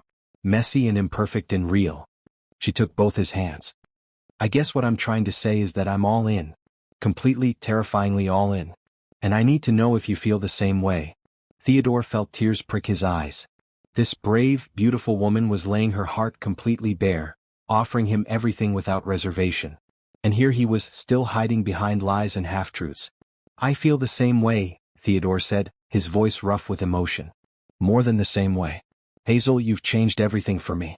Before I met you, I thought I knew what I wanted from life, what mattered. But you showed me that I didn't know anything. You showed me what it means to be truly generous, truly kind, truly strong. You work harder than anyone I've ever met, and you still find energy to help others. You sacrificed everything for your brother without hesitation. You paid for a stranger's meal when you could barely afford it yourself. You're the most remarkable person I've ever known." "Theodore." "No, let me finish. I love you. I love you so much it terrifies me because I've never felt this way about anyone. You're right that we haven't been together that long, and yes, life is complicated and messy. But I don't care either. I want the mess. I want the complications. I want you every day exactly as you are." He stood up and pulled Hazel to her feet. "I'm all in too. Completely, terrifyingly all in." They kissed then, deep and passionate, pouring months of growing feelings into that one kiss. When they finally pulled apart, both were breathless. "I have something to tell you," Theodore started, deciding this was the moment. "About me, about my past." But before he could continue, Hazel's phone rang. She glanced at it, ready to ignore the call, but her expression changed. "It's Terrence. He never calls this late." She answered. "Hey, what? Slow down. What do you mean? Oh my God. Okay. We're coming right now." Hazel's face had gone pale. We have to go. No. Terrence is at the hospital. He collapsed at his friend's house. They think it might be his appendix. All thoughts of confession fled from Theodore's mind. They ran to the nearest taxi stand, Hazel giving the driver directions to County General Hospital. She was shaking and Theodore held her hand tightly. He's going to be okay, Theodore said. Appendicitis is common and they know how to treat it. What if it's not appendicitis? What if it's something worse? I can't lose him, Theodore. I can't. He's all I have left of my family. You're not going to lose him. And you have me too. You have me and I'm not going anywhere. They arrived at the hospital and rushed to the emergency room. A nurse directed them to the waiting area where Terrence's friend and his mother were sitting. The mother, Mrs. Davidson, explained what had happened. They were playing video games when Terrence suddenly said his stomach hurt really badly. Then he passed out. The ambulance brought him here about 20 minutes ago. The doctors are examining him now. Hazel sank into a chair, her face in her hands. Theodore sat beside her, one arm around her shoulders, feeling helpless. Minutes stretched into an hour, then two. Finally, a doctor emerged. Family of Terrence Brooks? Hazel jumped up. That's me. I'm his sister. Is he okay? He's stable. It is appendicitis and we need to operate fairly soon. It hasn't ruptured yet, but we don't want to wait. The surgery is routine, but there are always risks. Do you have insurance? Hazel's face fell. We have basic coverage through the state. Will that cover it? Most of it, but there will be out-of-pocket costs. Probably around $5,000. $5,000. Theodore could pay it without blinking. But Theodore Collins, unemployed web designer, could not. I'll figure it out, Hazel said, though Theodore could hear the panic in her voice. Do whatever he needs. Please. I'll find the money somehow. The doctor nodded and went back through the doors. Hazel turned to Theodore, tears streaming down her face. I don't have $5,000. The bakery took every penny I had. I can't. I don't know what to do. Theodore pulled her close, his mind racing. This was it. The moment where he had to choose between maintaining his deception or helping Terrence. There was no choice really. Terrence's health came first. I'll take care of it, Theodore said. How? Theodore, you don't have that kind of money any more than I do. Theodore took a deep breath. This wasn't how he wanted to tell her, but Terrence needed surgery, and Hazel needed to stop worrying about money. Hazel, I need to tell you something. I should have told you months ago, but I was scared and stupid and I kept putting it off. The truth is, Mr. Collins? A hospital administrator approached them. We have a problem with the insurance. Could you come to my office to sort out the paperwork? Theodore started to correct the name to say his real last name was Colton, but Hazel was already pulling away, confused. Collins? Your last name is Collins? Yes, Wait, why does that matter right now? Terrence needs surgery. I know. You're right. We'll figure everything out later. Go deal with the paperwork. I need to see my brother. The administrator led Theodore to a small office. As soon as the door closed, Theodore pulled out his real wallet from his jacket's inner pocket where he'd hidden it months ago. Inside was his black American Express card, the one with no spending limit. Use this for all expenses related to Terrence Brooks' care, Theodore said. Whatever it takes. The best surgeon you have, a private room, everything. The administrator looked at the name on the card, then at Theodore, recognition dawning. Mr. Colton? Theodore Colton? Yes. And I need you to keep that information confidential for now. Bill everything to this card, but list the patient's guardian as the payer on all paperwork. Can you do that? Of course, sir. We'll take excellent care of your friend. Theodore returned to the waiting room to find Hazel had been allowed to see Terrence briefly before surgery. When she came back out, her eyes were red but calmer. He's scared, but he's trying to be brave. The surgeon seems good. She looked at Theodore. Did you sort out the paperwork? All handled. Don't worry about the money. I took care of it. Hazel frowned. How? Theodore, I know you've been job hunting, but $5,000? I had some savings. An emergency fund. Terrence is an emergency. It wasn't technically a lie, but it wasn't the full truth either. Hazel threw her arms around him. Thank you. I'll pay you back. Every penny. I swear. Don't worry about that now. Let's just focus on Terrence. They waited another hour before Terrence was taken into surgery. The procedure took 90 minutes that felt like days. Theodore got them coffee and sandwiches from the cafeteria that neither of them ate. They sat in uncomfortable plastic chairs, holding hands, waiting. Finally, the surgeon emerged, still in his scrubs. The surgery went perfectly. The appendix was inflamed but intact. We got it out cleanly. Terrence will need to stay here for 2 or 3 days for observation, but he should make a full recovery. Hazel burst into tears of relief, and Theodore held her while she cried. When she finally pulled back, she looked up at him with such trust and love that Theodore felt his heart break a little. "I don't know what I would do without you," Hazel said. "You're my rock, my partner, my everything." Theodore knew he should tell her the truth right now, explain everything, but how could he? Her brother had just come out of surgery. She was emotionally exhausted. This wasn't the time. Tomorrow, he told himself. Or the next day, when Terrence was fully recovered. He'd find the right moment, the right words, the right way to explain that everything she thought she knew about him was a carefully constructed lie. But deep down, Theodore was starting to realize there might never be a right time. That any time would be the wrong time. That he'd waited too long and the deception had grown too large to ever properly undo. For now, though, he pushed those thoughts aside. Hazel needed him and he would be there for her. The truth could wait just a little bit longer. Would have to. Terrence spent 3 days in the hospital recovering from his appendectomy.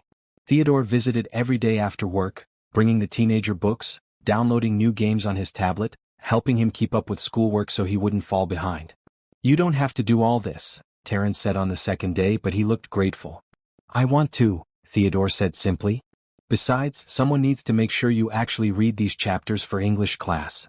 They fell into an easy rhythm. Theodore would arrive in the early evening, after managing his company remotely from coffee shops and park benches.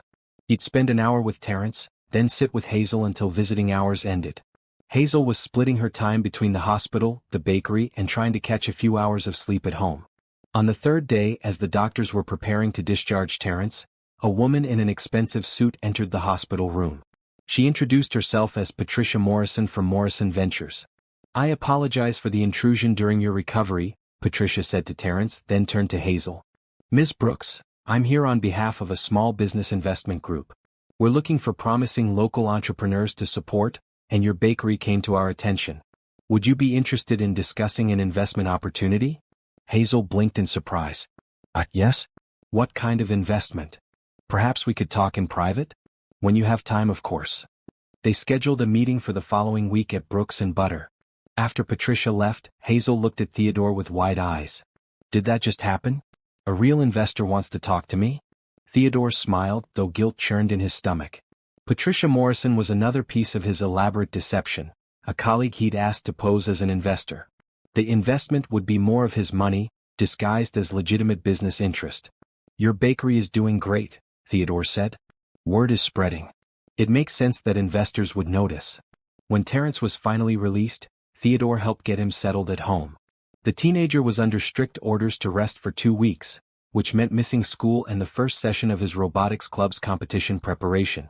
"This is so frustrating," Terrence complained from his position on the couch. "We're supposed to start building our competition robot next week." "You'll catch up," Theodore assured him. "Your team can take notes and you can contribute remotely. I'll help you." And he did. Every evening, Theodore would sit with Terrence, helping him design components and troubleshoot problems via video calls with his team. It reminded Theodore of his own teenage years, when coding and building things were his escape from the uncertainties of foster care. "You're really good at this," Terrence observed one evening. "Like really good.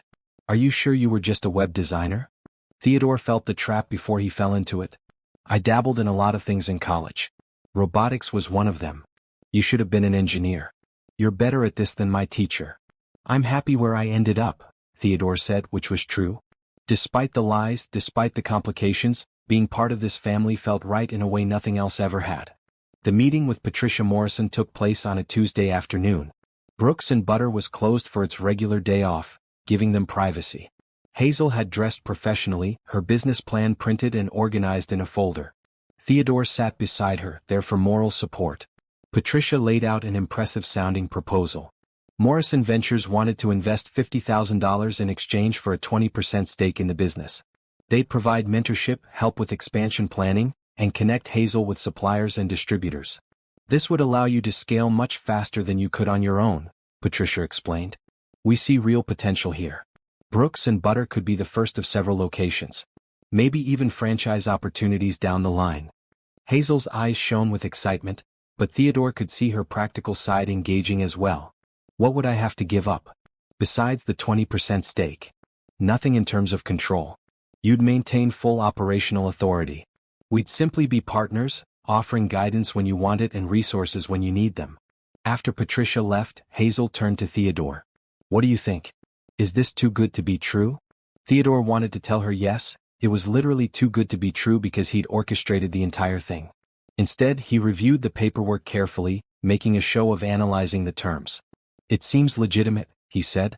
The terms are actually quite generous. Most investors would want a larger stake or more control.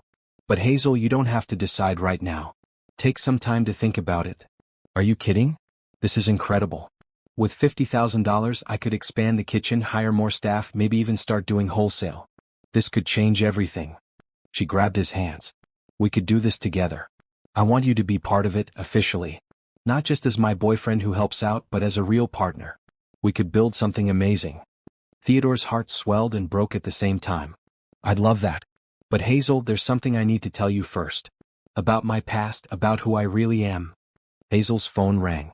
She glanced at it and grimaced. It's Linda from the diner. I have to take this. She never calls unless it's important.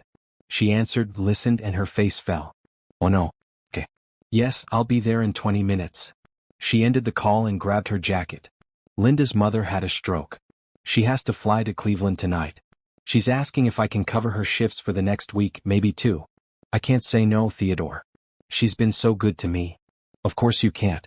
Go. We'll talk later. Hazel kissed him quickly and rushed out, leaving Theodore alone in the quiet bakery. He sat there for a long time, surrounded by the fruits of Hazel's hard work, knowing that most of her success was built on his lies. Richard had been right. This had gone too far. But Theodore couldn't see a way out now. If he told Hazel the truth, she'd realize the grant was him, the investment opportunity was him, probably even the scholarship for Terrence was him. She'd feel manipulated, controlled, like he'd been playing God with her life. But if he didn't tell her, the lies would keep compounding. Eventually she'd find out anyway. The longer he waited, the worse it would be. Over the next week, Hazel worked herself to exhaustion. She opened Brooks and Butter at 6 in the morning, worked until 2, then headed to Riverside Diner for the evening shift until midnight.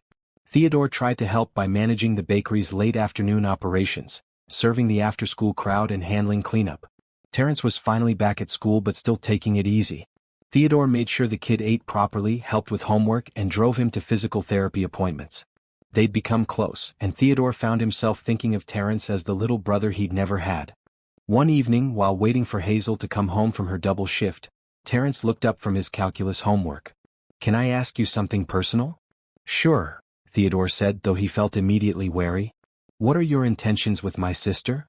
Theodore set down the dish he was washing. What do you mean? Are you serious about her? Because Hazel acts tough, but she's been through a lot.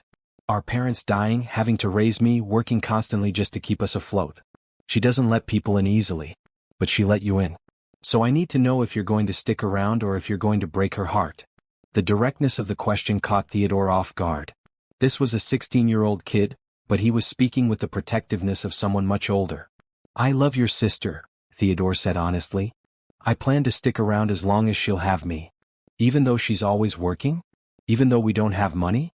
Even though dating her means dealing with me too. Especially because of all those things. Your sister is the strongest, most incredible person I've ever met. And you're a good kid who's going places. I'm lucky to be part of this family, not the other way around. Terrence studied him for a long moment, then nodded. Okay. Just don't hurt her. She pretends like she's fine with everything, but I hear her crying sometimes at night when she thinks I'm asleep. She worries about money, about me, about the future. She deserves someone who makes her feel safe. I'll do everything I can to make her feel safe, Theodore promised. And he meant it even as he knew his lies were the opposite of safe. They were a ticking time bomb. That weekend, Hazel finally had a day off from both jobs. She slept until noon, then woke up to find Theodore had cleaned the entire apartment and was making her favorite breakfast. What's all this? She asked, padding into the kitchen in her pajamas. You've been working too hard.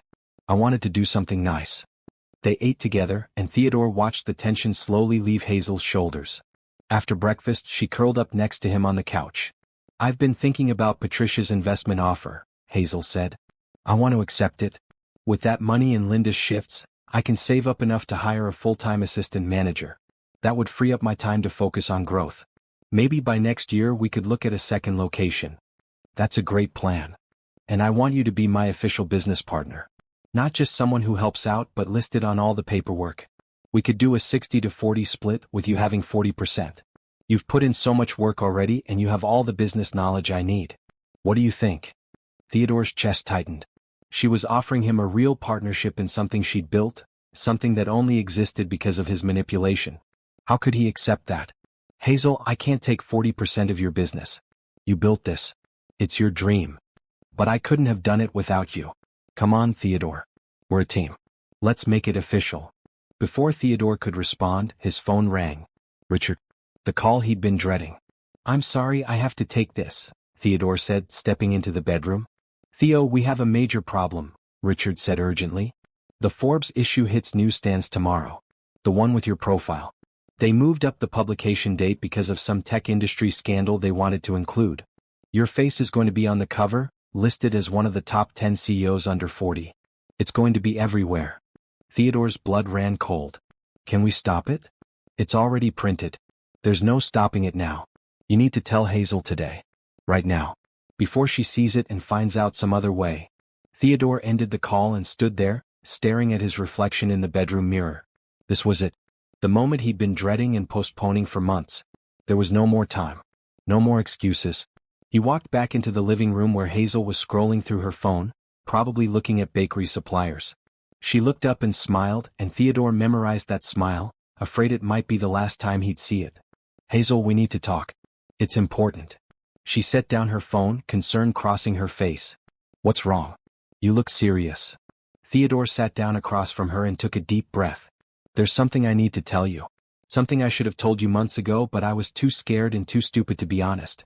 And now it's gotten so complicated that I don't know how to explain it without you hating me. Theodore, you're scaring me. What is it?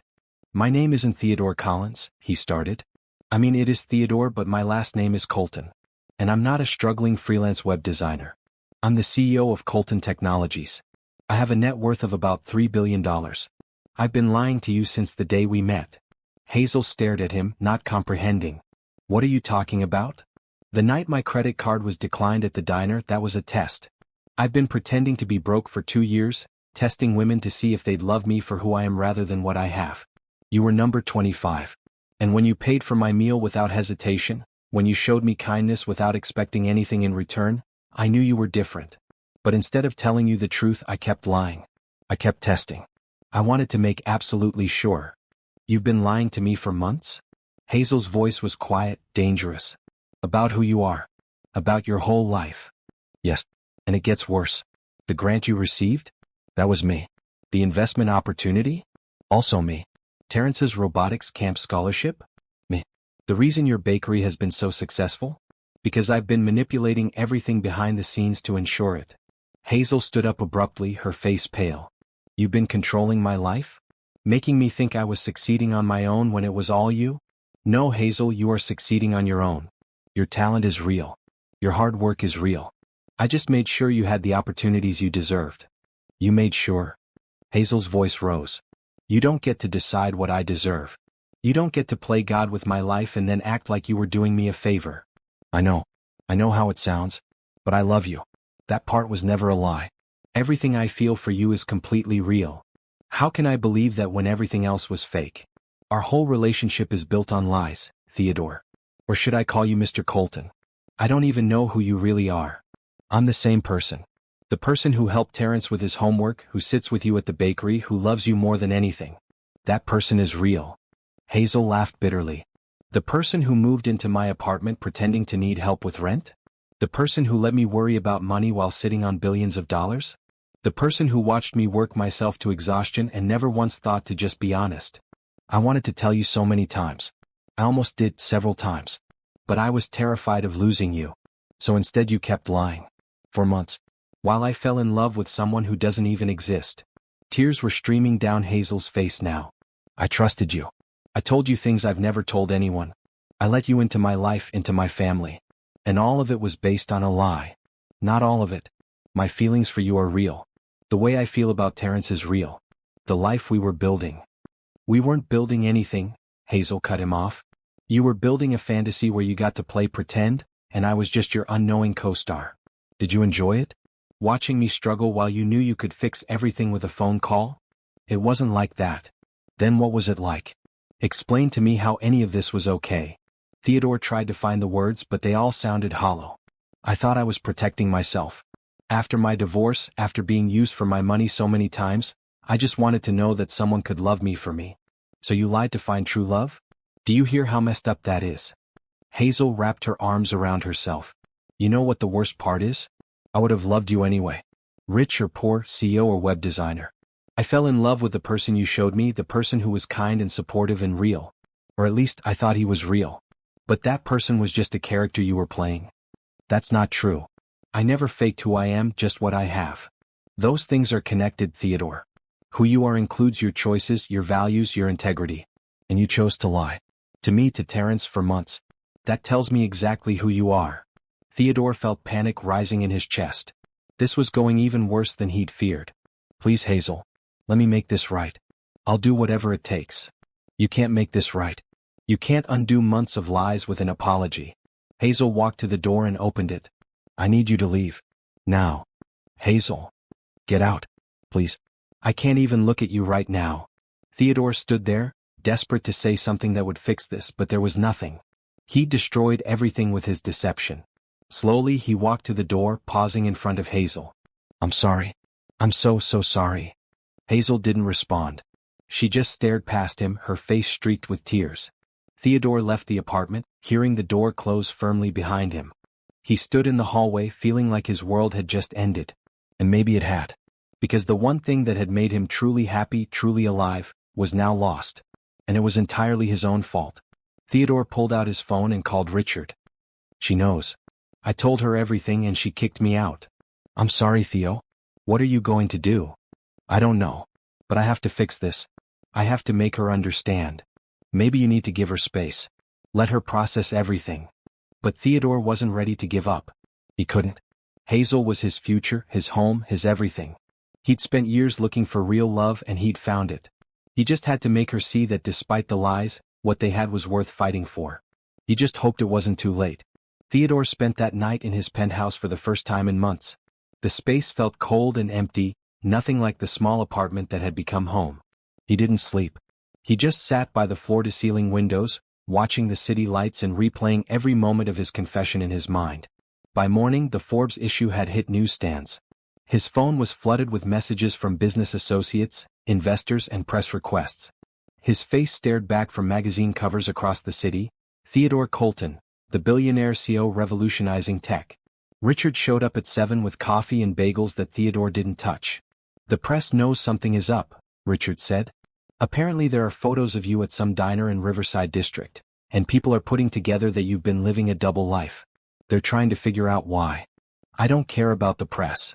You should. This could affect the company. The board is asking questions. Let them ask. None of it matters without Hazel. Richard sat down across from him. Give her time. She's hurt and angry, which she has every right to be.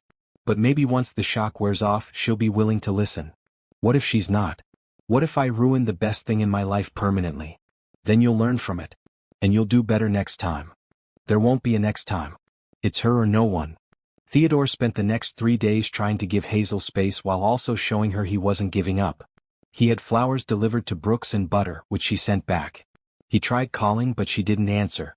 He sent a long email explaining everything, but she didn't respond. On the 4th day, Theodore was in a board meeting when his phone buzzed with a number he didn't recognize. He normally wouldn't have answered during a meeting, but something made him excuse himself. Hello? Theodore? It's Terrence. The teenager's voice was shaking. Something's wrong. Hazel collapsed at the bakery. The ambulance just took her to County General. I'm on my way there now, but I'm scared. Can you come? I'm on my way. I'll be there in 10 minutes. Theodore didn't bother with explanations to the board. He just grabbed his jacket and ran. His driver broke every speed limit getting him to the hospital, and Theodore burst through the emergency room doors to find Terrence sitting in the waiting area, tears streaming down his face. What happened? Theodore asked, sitting beside him. I don't know. She's been working so hard since you left. Like even more than before. She wasn't sleeping, barely eating. This morning at the bakery, Jessica said Hazel just suddenly got really pale and collapsed. They called 911 and Terrence wiped his eyes. I don't know what to do. I can't lose her too. I can't. Theodore put his arm around the kid. You're not going to lose her. Hazel is strong. She's going to be okay. A doctor appeared looking for family of Hazel Brooks. Theodore and Terrence stood up immediately. I'm her brother, Terrence said. This is our. He looked at Theodore helplessly. I'm family, Theodore said firmly. What's her condition? She's stable now, but she's severely dehydrated and malnourished. Her blood pressure was dangerously low. From what I understand, she's been working excessive hours with inadequate sleep and nutrition. Her body simply gave out. The doctor looked at Terrence. Does she have a history of overworking herself? She works 2 jobs, Terrence said quietly. 3 if you count the bakery. She's always exhausted. We're going to keep her overnight for observation and 4 fluids. She needs rest, real rest. And she needs to eat properly. I understand she's taking care of you alone, but she can't take care of you if she doesn't take care of herself first. After the doctor left, Terrence turned to Theodore. This is my fault. If I didn't need college money, if I wasn't so expensive. This is not your fault, Theodore said firmly. Your sister loves you. She works hard because she wants to give you opportunities. That's her choice and it's a good one. But you're right that she can't keep going like this. I know you guys broke up or whatever, but can you please just be here for her? She's been so sad since you left, and I think that's part of why she's been working so hard. To distract herself. Theodore's heart clenched. I'll be here. As long as she'll let me. They were allowed to see Hazel after she was moved to a regular room. She was awake but looked impossibly small in the hospital bed, for lines running into her arm. When she saw Theodore, her expression hardened. What are you doing here? Terrence called me. I wanted to make sure you're okay. I'm fine. You can leave. Hazel. Terrence started, but she cut him off. Not now, Terrence. I'm too tired to deal with this. Then don't deal with it, Theodore said. Just rest. I'll wait outside. But I'm not leaving the hospital until I know you're okay. Hazel didn't argue further, just closed her eyes. Theodore went back to the waiting room while Terrence stayed with his sister. Over the next several hours, a steady stream of people came to check on Hazel. Linda from the diner arrived with home-cooked soup. Jessica and Ramon from Brooks and Butter brought flowers. Mrs. Davidson, Terrence's friend's mother, stopped by with magazines. All of them looked at Theodore with curiosity and wariness, clearly having heard about what happened. But none of them asked him to leave, perhaps recognizing that despite everything, he cared about Hazel. As evening approached, Terrence came out to the waiting room. She wants to see you, he said. She's still mad, but she wants to talk. Theodore entered Hazel's room cautiously. She looked better with the 4 fluids, some color back in her cheeks, but there was still exhaustion in every line of her body. The doctor says I've been running myself into the ground, Hazel said without preamble. He says I need to cut back on work and take better care of myself. He lectured me for 20 minutes about the dangers of chronic stress. He's right. I know he's right. But Theodore, I have bills. I have Terrence to take care of. I can't just stop working. Yes, you can. At least partially. Theodore pulled a chair close to the bed.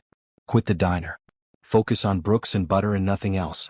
I'll help with expenses. I can't take your money. Not after everything. It's not about the money. It's about you not killing yourself. Hazel, when Terrence called and said you'd collapsed. Theodore's voice broke. I've never been so scared in my life. Hazel looked away. I don't want to need you. I don't want to need anyone. That's why I work so hard, so I can stand on my own. But you don't have to stand alone. That's what people who love each other do. They support each other. Do you love me? Really? Or was that part of the test too? Theodore moved closer, making sure she could see his eyes.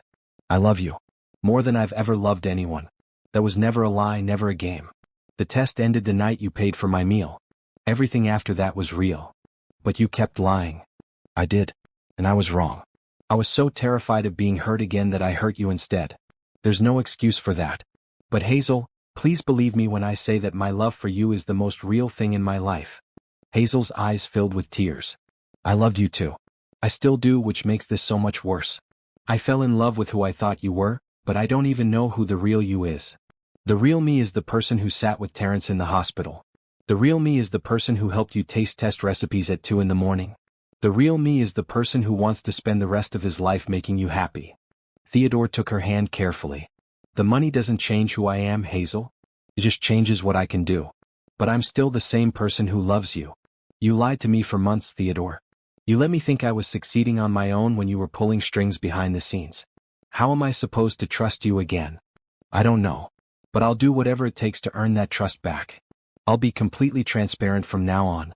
No more secrets, no more tests, just honesty. Give me a chance to prove that the person you fell in love with is real.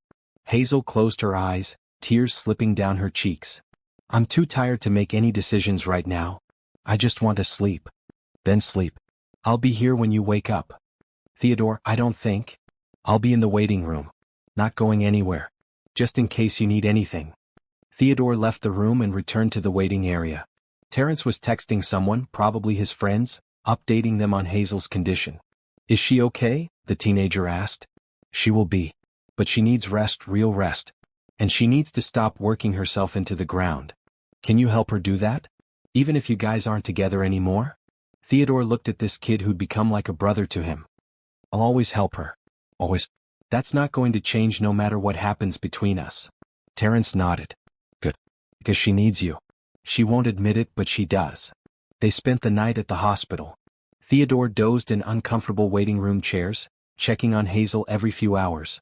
Each time she was sleeping, the phone doing its work, restoring what weeks of overwork had depleted. In the morning, the doctor cleared Hazel to go home with strict instructions. No work for a week, reduced hours after that, proper meals and sleep, follow-up appointments to check her stress levels. Someone needs to make sure she follows these instructions, the doctor said, looking between Theodore and Terrence. She has a tendency to ignore medical advice. I'll make sure, Terrence said. I'll watch her like a hawk. Good man. The doctor turned to Theodore. And you should make sure she has help managing her workload. Whatever caused this level of stress needs to be addressed. Theodore nodded. It will be. When they were wheeling Hazel out in the mandatory wheelchair, Theodore walked beside them to where his car was waiting. Hazel started to protest about taking his car, but Terrence cut her off. Hazel, just let him help. Please. You collapsed yesterday. Can you just accept help for once in your life? Hazel looked at her brother in surprise, then sighed. Okay. Fine. The drive to their apartment was quiet. When they arrived, Theodore helped Hazel upstairs despite her insistence she could walk fine. Once inside, he got her settled on the couch with pillows and a blanket. I'm calling Linda to let her know you're quitting the diner, Theodore said. Theodore, you can't. Yes, I can. You're not working there anymore. Brooks and butter is enough. And before you argue about money, I'm setting up a trust for Terrence's college fund. Full ride, all expenses, no strings attached. That way you can stop worrying about it. Hazel stared at him. I told you I can't take your money. It's not for you. It's for Terrence. And you're not taking it, you're accepting it. There's a difference. Theodore knelt beside the couch. Hazel, I know I hurt you. I know I broke your trust. But please let me do this one thing. Let me take away some of the pressure you've been under. Not because I'm trying to buy your forgiveness, but because I can't stand to watch you destroy yourself. If I accept this, it doesn't mean we're back together. I know. It doesn't mean I've forgiven you. I know that too. Hazel studied his face for a long moment. Why are you doing this? Because I love you. And even if you never forgive me, even if we never get back together, I'm still going to love you. That doesn't just go away. Hazel's eyes filled with tears again. This is so hard. I want to forgive you. Part of me wants to just say it's okay and move forward. But I'm so hurt, Theodore. You made me doubt everything. Every moment we shared, every conversation we had, I keep wondering what was real and what was part of your test. It was all real. The test ended that first night. Everything after that was me falling in love with you. But you kept lying. I did. And I'll regret that for the rest of my life. Theodore reached for her hand, and this time she didn't pull away. I don't deserve your forgiveness. I know that. But I'm asking for it anyway. I'm asking for a chance to prove that I can be the man you deserve. Honest, transparent, real. No more games, no more tests. Just me loving you for the rest of our lives if you'll let me. Hazel looked at their intertwined hands. I need time. I need to figure out who you really are and if I can trust you again. But Theodore, I don't want to lose you. Despite everything, I don't want to lose what we had. You won't lose me. I'm not going anywhere. Can we just take it slow? Start over, maybe? Get to know each other as who we really are. Relief flooded through Theodore. It wasn't forgiveness, not yet, but it was hope. We can take it as slow as you need. Whatever you want. Terrence appeared from his room. So are you guys getting back together or what? Because the tension is killing me. Despite everything, Hazel laughed. We're figuring it out. Now go do your homework. I'm just saying life's too short to be mad at people you love. That's what Dad always said. After Terrence left, Hazel looked at Theodore. He's right, you know. Life is too short. I've lost enough people. I don't want to lose you too, even if you did lie to me for months. I'm going to spend the rest of my life making it up to you. That's a long time. I'm counting on it. They sat together on the couch, not quite back to where they'd been, but not as far apart as they'd been either. It was a start. A fragile, uncertain start, but a start nonetheless. And for now that was enough. The next few weeks were strange. Theodore wasn't living in the apartment anymore, he'd returned to his penthouse, but he visited every day. He and Hazel were technically dating again, but it felt different. More careful. Like they were both handling something fragile that had been broken and badly glued back together. Hazel followed her doctor's orders and took the week off from both jobs. Theodore arranged for Brooks and Butter to be managed by a professional he hired, someone with experience running bakeries. Hazel had been skeptical at first, but the woman, Carol, proved to be capable and genuinely interested in helping the business grow. She's great, Hazel admitted one evening as Theodore brought over dinner. She's already streamlined our ordering process and suggested 3 new wholesale accounts. See? Accepting help isn't weakness. I know. I'm learning. Hazel picked at her food. Theodore, I've been thinking. I want to know everything about your real life. Not just the CEO stuff, but where you came from. Your childhood, your marriage, why you started this whole test thing. I need to understand. Theodore had been expecting this. Okay. What do you want to know? Start at the beginning. So Theodore told her. He told her about growing up in foster care after his mother died and his father disappeared. He told her about being moved from home to home, never quite fitting in anywhere. He told her about finding solace in computers and coding, about teaching himself programming from library books. I was 16 when I built my first functioning program, Theodore said. It was a simple scheduling app for my foster home. The social worker was so impressed she helped me get a scholarship to college. That's where everything changed. He told her about studying computer science, about working 3 jobs to pay for what the scholarship didn't cover. About graduating top of his class and getting recruited by a major tech company. I was 22 when I realized I could do it better myself, Theodore continued. So I quit, maxed out 3 credit cards and started building Colton Technologies in my garage. For 2 years I lived on ramen and coffee, working 20-hour days. Then we got our first major client and everything exploded from there. Hazel listened intently. When did you get married? Theodore's expression tightened. 5 years ago. Her name was Miranda. We met at a tech conference.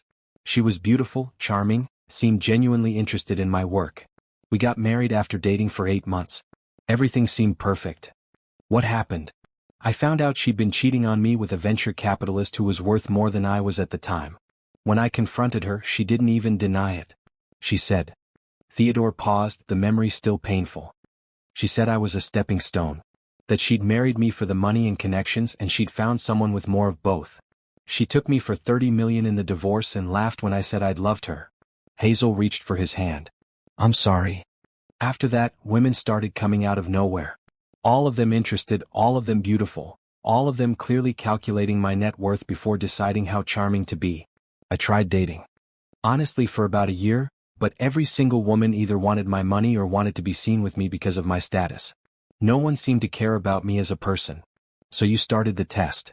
So I started the test, Theodore confirmed. I thought if I could find someone who'd want me when I had nothing, I'd know their feelings were real. 24 women rejected me before you. Some immediately, some after a few dates. One actually threw her drink in my face when I said I was unemployed. That's awful. It was. But it made me cynical. I stopped believing that anyone could love me for me. And then I walked into your diner and you paid for my meal without hesitation. You didn't know me. You didn't expect anything in return. You just helped because you're genuinely kind. Hazel was quiet for a moment. I understand why you did the test. I do. But Theodore lied to me for months after. That's different. That's not protecting yourself anymore. That's choosing not to trust me even after I proved I was trustworthy. I know. And I don't have a good excuse for that. I was scared. I kept thinking, what if she changes when she finds out? What if knowing I have money makes her see me differently? What if I lose the one real thing I've found? So instead you built our entire relationship on a lie and guaranteed you'd lose me when the truth came out. Yes, I'm an idiot. I know that now. Hazel leaned back against the couch. You're not an idiot. You're traumatized. What happened with your ex-wife messed you up and you never dealt with it. You just started running tests instead of going to therapy. Theodore blinked. You're right. I never thought about it that way. Of course I'm right. Theodore, you need help. Real help from a professional. Because this pattern you have, where you test people instead of trusting them, that's not healthy. And it's not fair to anyone who cares about you. Will you come with me? To therapy? You want couples counseling? I want us to work through this properly. With someone who can help us communicate better. I don't want to mess this up again. Hazel considered this. Okay. But I'm also going to therapy on my own. Because apparently I have a habit of working myself into the ground to avoid dealing with my feelings, and that's not healthy either. We're quite a pair. We are. Hazel squeezed his hand. But Theodore, I need you to understand something. If we're going to make this work, there can't be any more secrets. None. I don't care if you think you're protecting me or if you think I'm better off not knowing something. Complete honesty always. Can you do that? Yes. Absolutely. I mean it. No more surprises, no more manipulation, no more arranging things behind my back. Even if your intentions are good. I need to be an equal partner in this relationship, which means I need to know what's really happening. I promise. Complete transparency from now on. They started couples therapy the following week. The therapist, Dr. Patricia Martinez, was a no-nonsense woman in her 50s who immediately identified both of their issues. Theodore, you have trust issues stemming from childhood abandonment and compounded by your ex-wife's betrayal, she said in their first session. Hazel, you have control issues stemming from losing your parents and becoming your brother's guardian at a young age. You're both trying to protect yourselves from being hurt again, but you're doing it in ways that actually prevent real intimacy. It was painful hearing their flaws laid out so clearly, but it was also necessary. Over the next several sessions they talked through everything. The lies, the hurt, the fear, the love that persisted despite it all. The question isn't whether you love each other, Dr. Martinez said in week 3. That's obvious. The question is whether you can build a relationship based on trust and equality rather than fear and control. Theodore, can you be vulnerable with Hazel without testing her first? Hazel, can you accept help without seeing it as weakness? I want to, Theodore said. I want to trust completely. Me too, Hazel added. I'm tired of doing everything alone. Then you both have work to do. Together and individually. Meanwhile, life went on. Brooks and Butter continued to thrive under Carol's management. Terrence got his college acceptance letters, including one from MIT with a full scholarship, which Theodore had arranged through legitimate channels this time, based on Terrence's actual merits. Theodore slowly reintegrated into Hazel's life, but differently this time. He was honest about his wealth, his business, his responsibilities. He invited her to his penthouse, showed her his real world. He introduced her to Richard and to his board members. He made sure she understood exactly who Theodore Colton was, beyond the web designer persona she'd known. This is overwhelming, Hazel admitted the first time she visited his penthouse. She stood by the floor-to-ceiling windows looking out at the city. Your home is bigger than my entire apartment building. It's just a space. It doesn't mean anything without people to share it with. I was miserable here before I met you. What about now? Theodore wrapped his arms around her from behind. Now I have hope. Hope that someday you'll forgive me completely. Hope that we can build something real together. I'm getting there, Hazel said softly. It's not easy, but I'm getting there. One evening, about 2 months after the truth came out, Theodore took Hazel to dinner at a small Italian restaurant. Not Rossini's, not anywhere fancy. Just a local place with good food and honest prices. Why here? Hazel asked. Because I don't want to impress you with money. I want to just be with you like a normal couple, eating normal food and talking about normal things. They did exactly that. They talked about Terrence's upcoming graduation, about Brooks and Butter's expansion plans, about a documentary they both wanted to watch. They didn't talk about Theodore's company or Hazel's exhausting schedule or the complicated path that had brought them together. Walking back to Hazel's apartment afterward, Theodore said, I have something to ask you. And I need you to know that I'm asking as myself, as the real me, with complete honesty. Hazel stopped walking. Okay. I want to invest in Brooks and Butter. Not secretly, not through shell companies, but openly as Theodore Colton. I want to be your business partner for real. Equal partnership, all decisions made together, complete transparency about finances and strategy. I'm not trying to control anything. I just want to help you build your dream, and I want us to do it together. Why? Because I believe in you. Because Brooks and Butter is amazing and deserves to grow. Because working alongside you, being part of something you're passionate about, makes me happier than running my tech company ever has. And because I love you and I want to build a future with you. Hazel looked up at him, searching his face. If I say yes, it's because I trust you, not because I need the money. Carol says we're doing fine financially. We don't need investment. I know. But you could do more with investment. Faster growth, more locations, better equipment.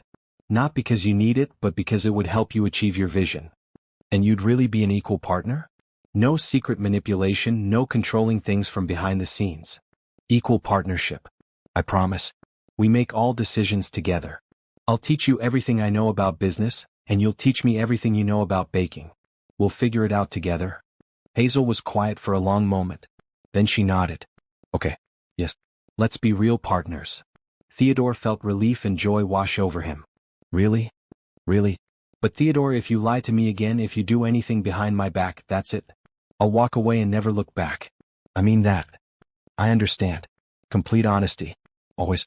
I promise. They kissed there on the sidewalk, and it felt different from all their previous kisses. It felt like a beginning instead of a continuation. Like they were finally starting on honest ground. Back at the apartment, Terrence looked up from his homework. So are you guys officially back together now? Because I'd really like to know if I should stop walking on eggshells around here. Hazel laughed. Yes, we're officially back together. You can relax. Thank God. The tension was killing me. Terrence grinned at Theodore. Welcome back. But if you hurt her again, I'll hack your company's mainframe. He absolutely could do it too, Hazel said. MIT's best. I'll keep that in mind, Theodore said, ruffling Terrence's hair. How about I order pizza to celebrate? Now you're talking. That night, after pizza and bad movies and Terrence finally going to bed, Hazel and Theodore sat together on the couch. The same lumpy couch Theodore had slept on for weeks, pretending to be someone he wasn't. I missed this, Hazel said, leaning against him. Just being together without all the drama and hurt. Me too. Theodore kissed the top of her head. I know I've said it before, but I really am sorry. For all of it.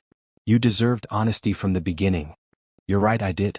But Theodore, I'm choosing to move forward, not stay stuck in the past. Yes, you lied. Yes, it hurt. But you also showed up when I needed you. You're helping Terrence achieve his dreams. You saved my life when I collapsed.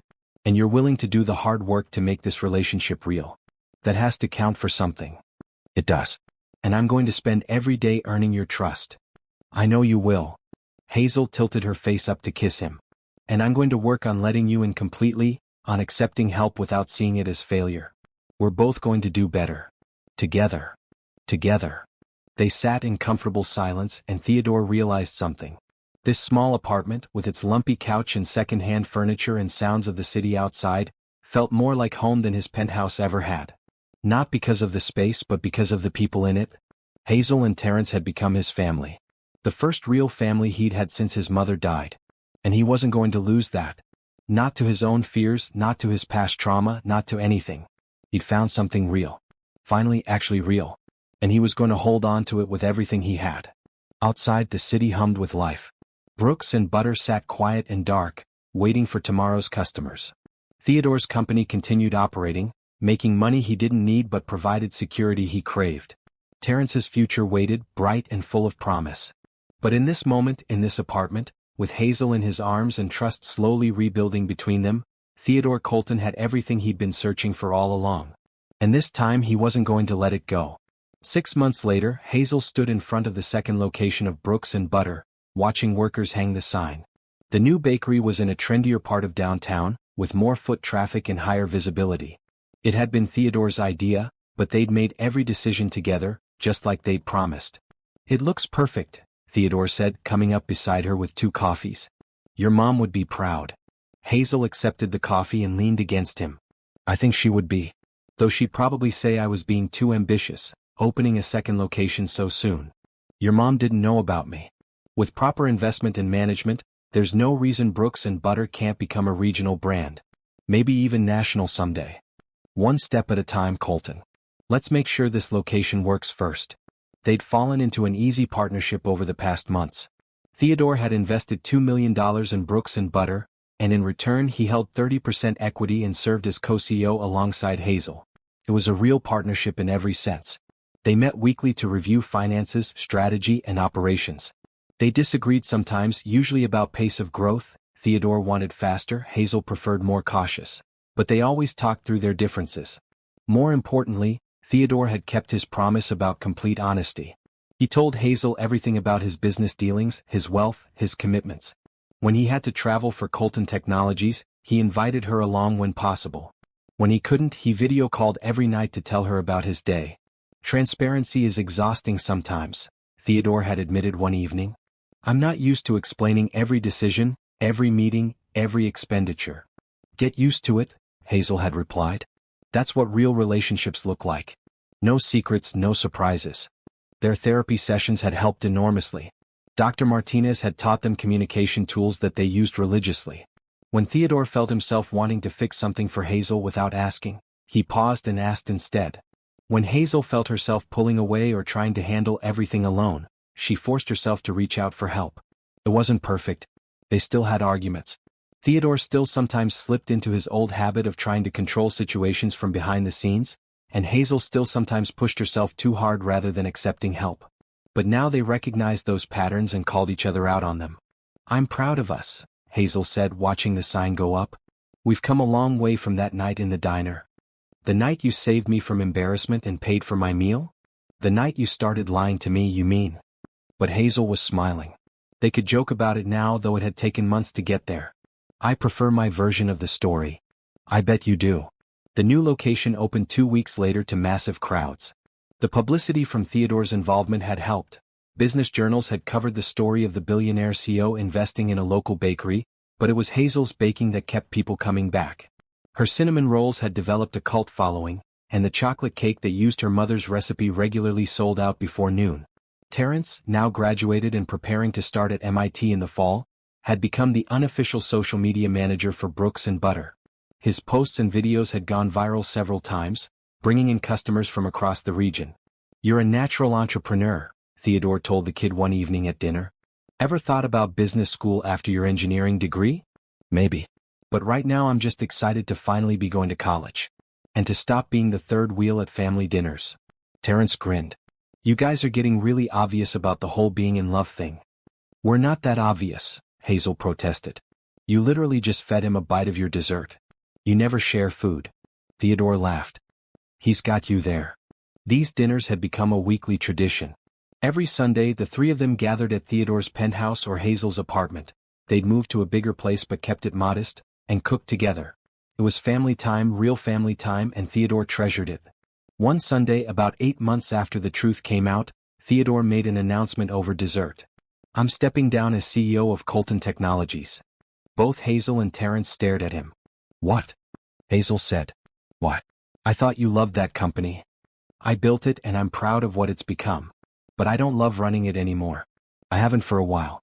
Richard is going to take over as CEO. He's more than qualified, and honestly, he's been doing most of the work anyway while I've been focused on Brooks and Butter. Theodore, you don't have to give up your company for me. I'm not giving it up. I'm still the majority owner, still on the board. I'm just not running the day-to-day operations anymore. Because you know what I realized? I'm happier working at the bakery with you than I've ever been running a billion-dollar tech company. I'm happier helping Terrence with calculus and making sure we don't burn the Sunday roast than I am in board meetings. This is where I want to be. Hazel's eyes filled with tears. Are you sure? Completely sure. I've spent years chasing success and money, trying to prove something to the world and to myself. But none of it made me happy. You make me happy. This family makes me happy. Brooks and Butter makes me happy. So that's what I'm choosing. Terrence raised his glass. To choosing happiness. And to not burning the roast, which I think is currently happening based on that smell. They jumped up, laughing, to rescue dinner. It was a little charred but still edible. They ate it anyway, talking and laughing and planning Terrence's going-away party before MIT.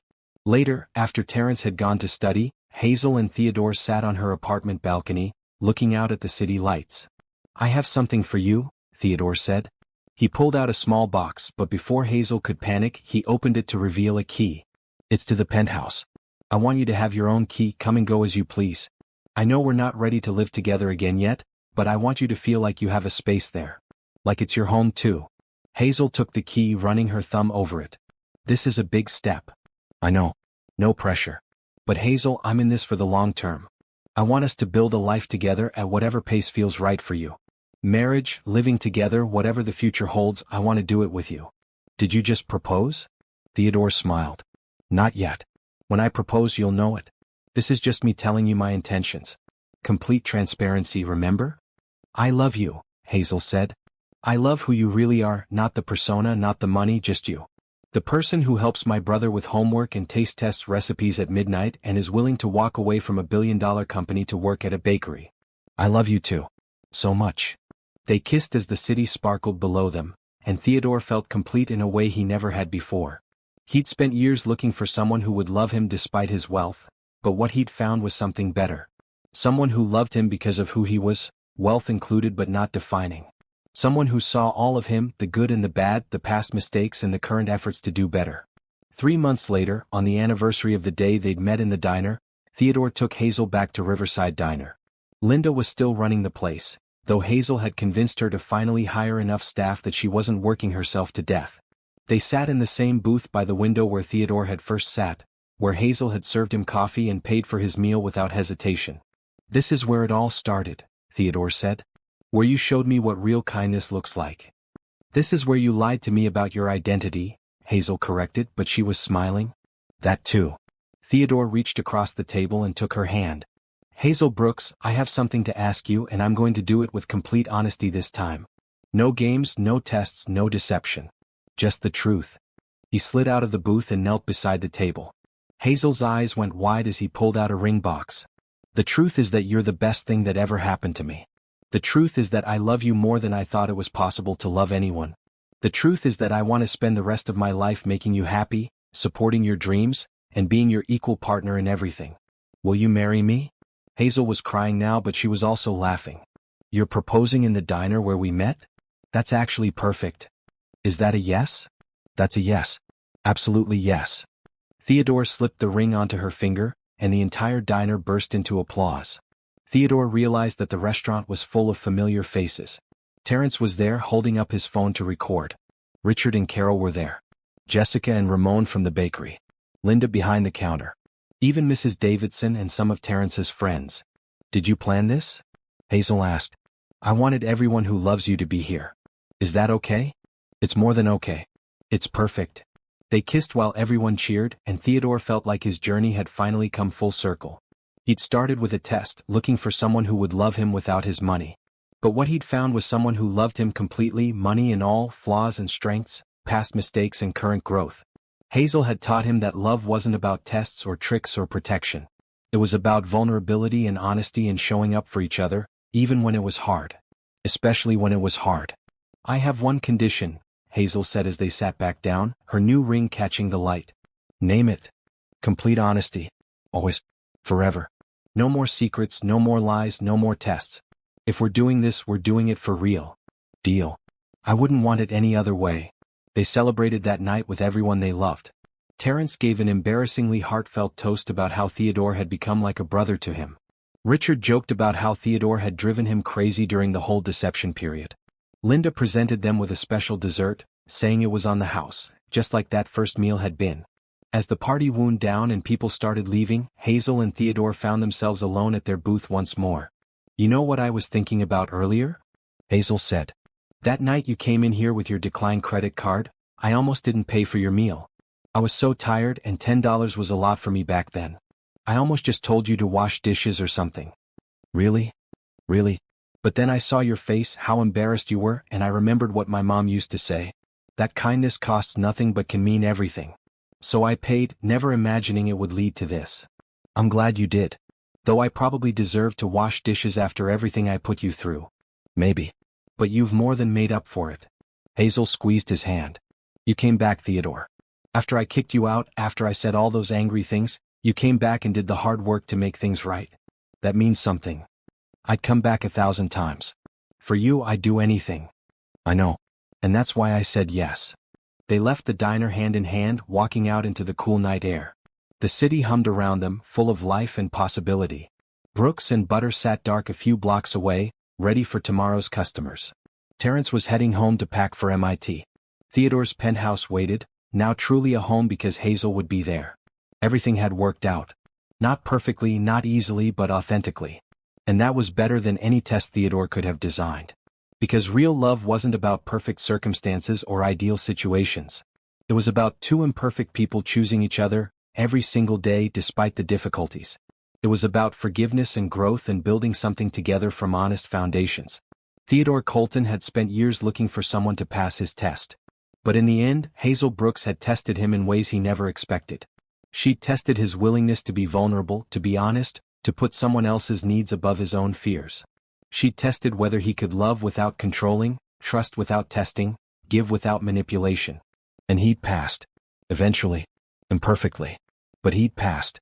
Now, walking through the city with his fiancée, Theodore felt something he hadn't felt in years. Not the fragile, suspicious peace of someone always waiting for the other shoe to drop, but genuine peace. The kind that comes from knowing you're loved for exactly who you are. "Hey Theodore?"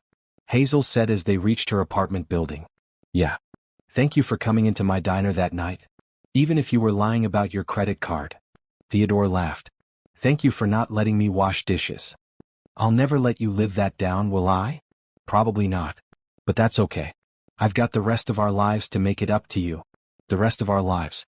I like the sound of that. Me too. They went inside, ready to start planning their future. A future built on honesty, trust, and a love that had survived tests neither of them expected. It wasn't the fairy tale Theodore had once imagined, where a prince found his princess and everything was instantly perfect. It was better. It was real. And real, Theodore had finally learned, was worth more than any fantasy.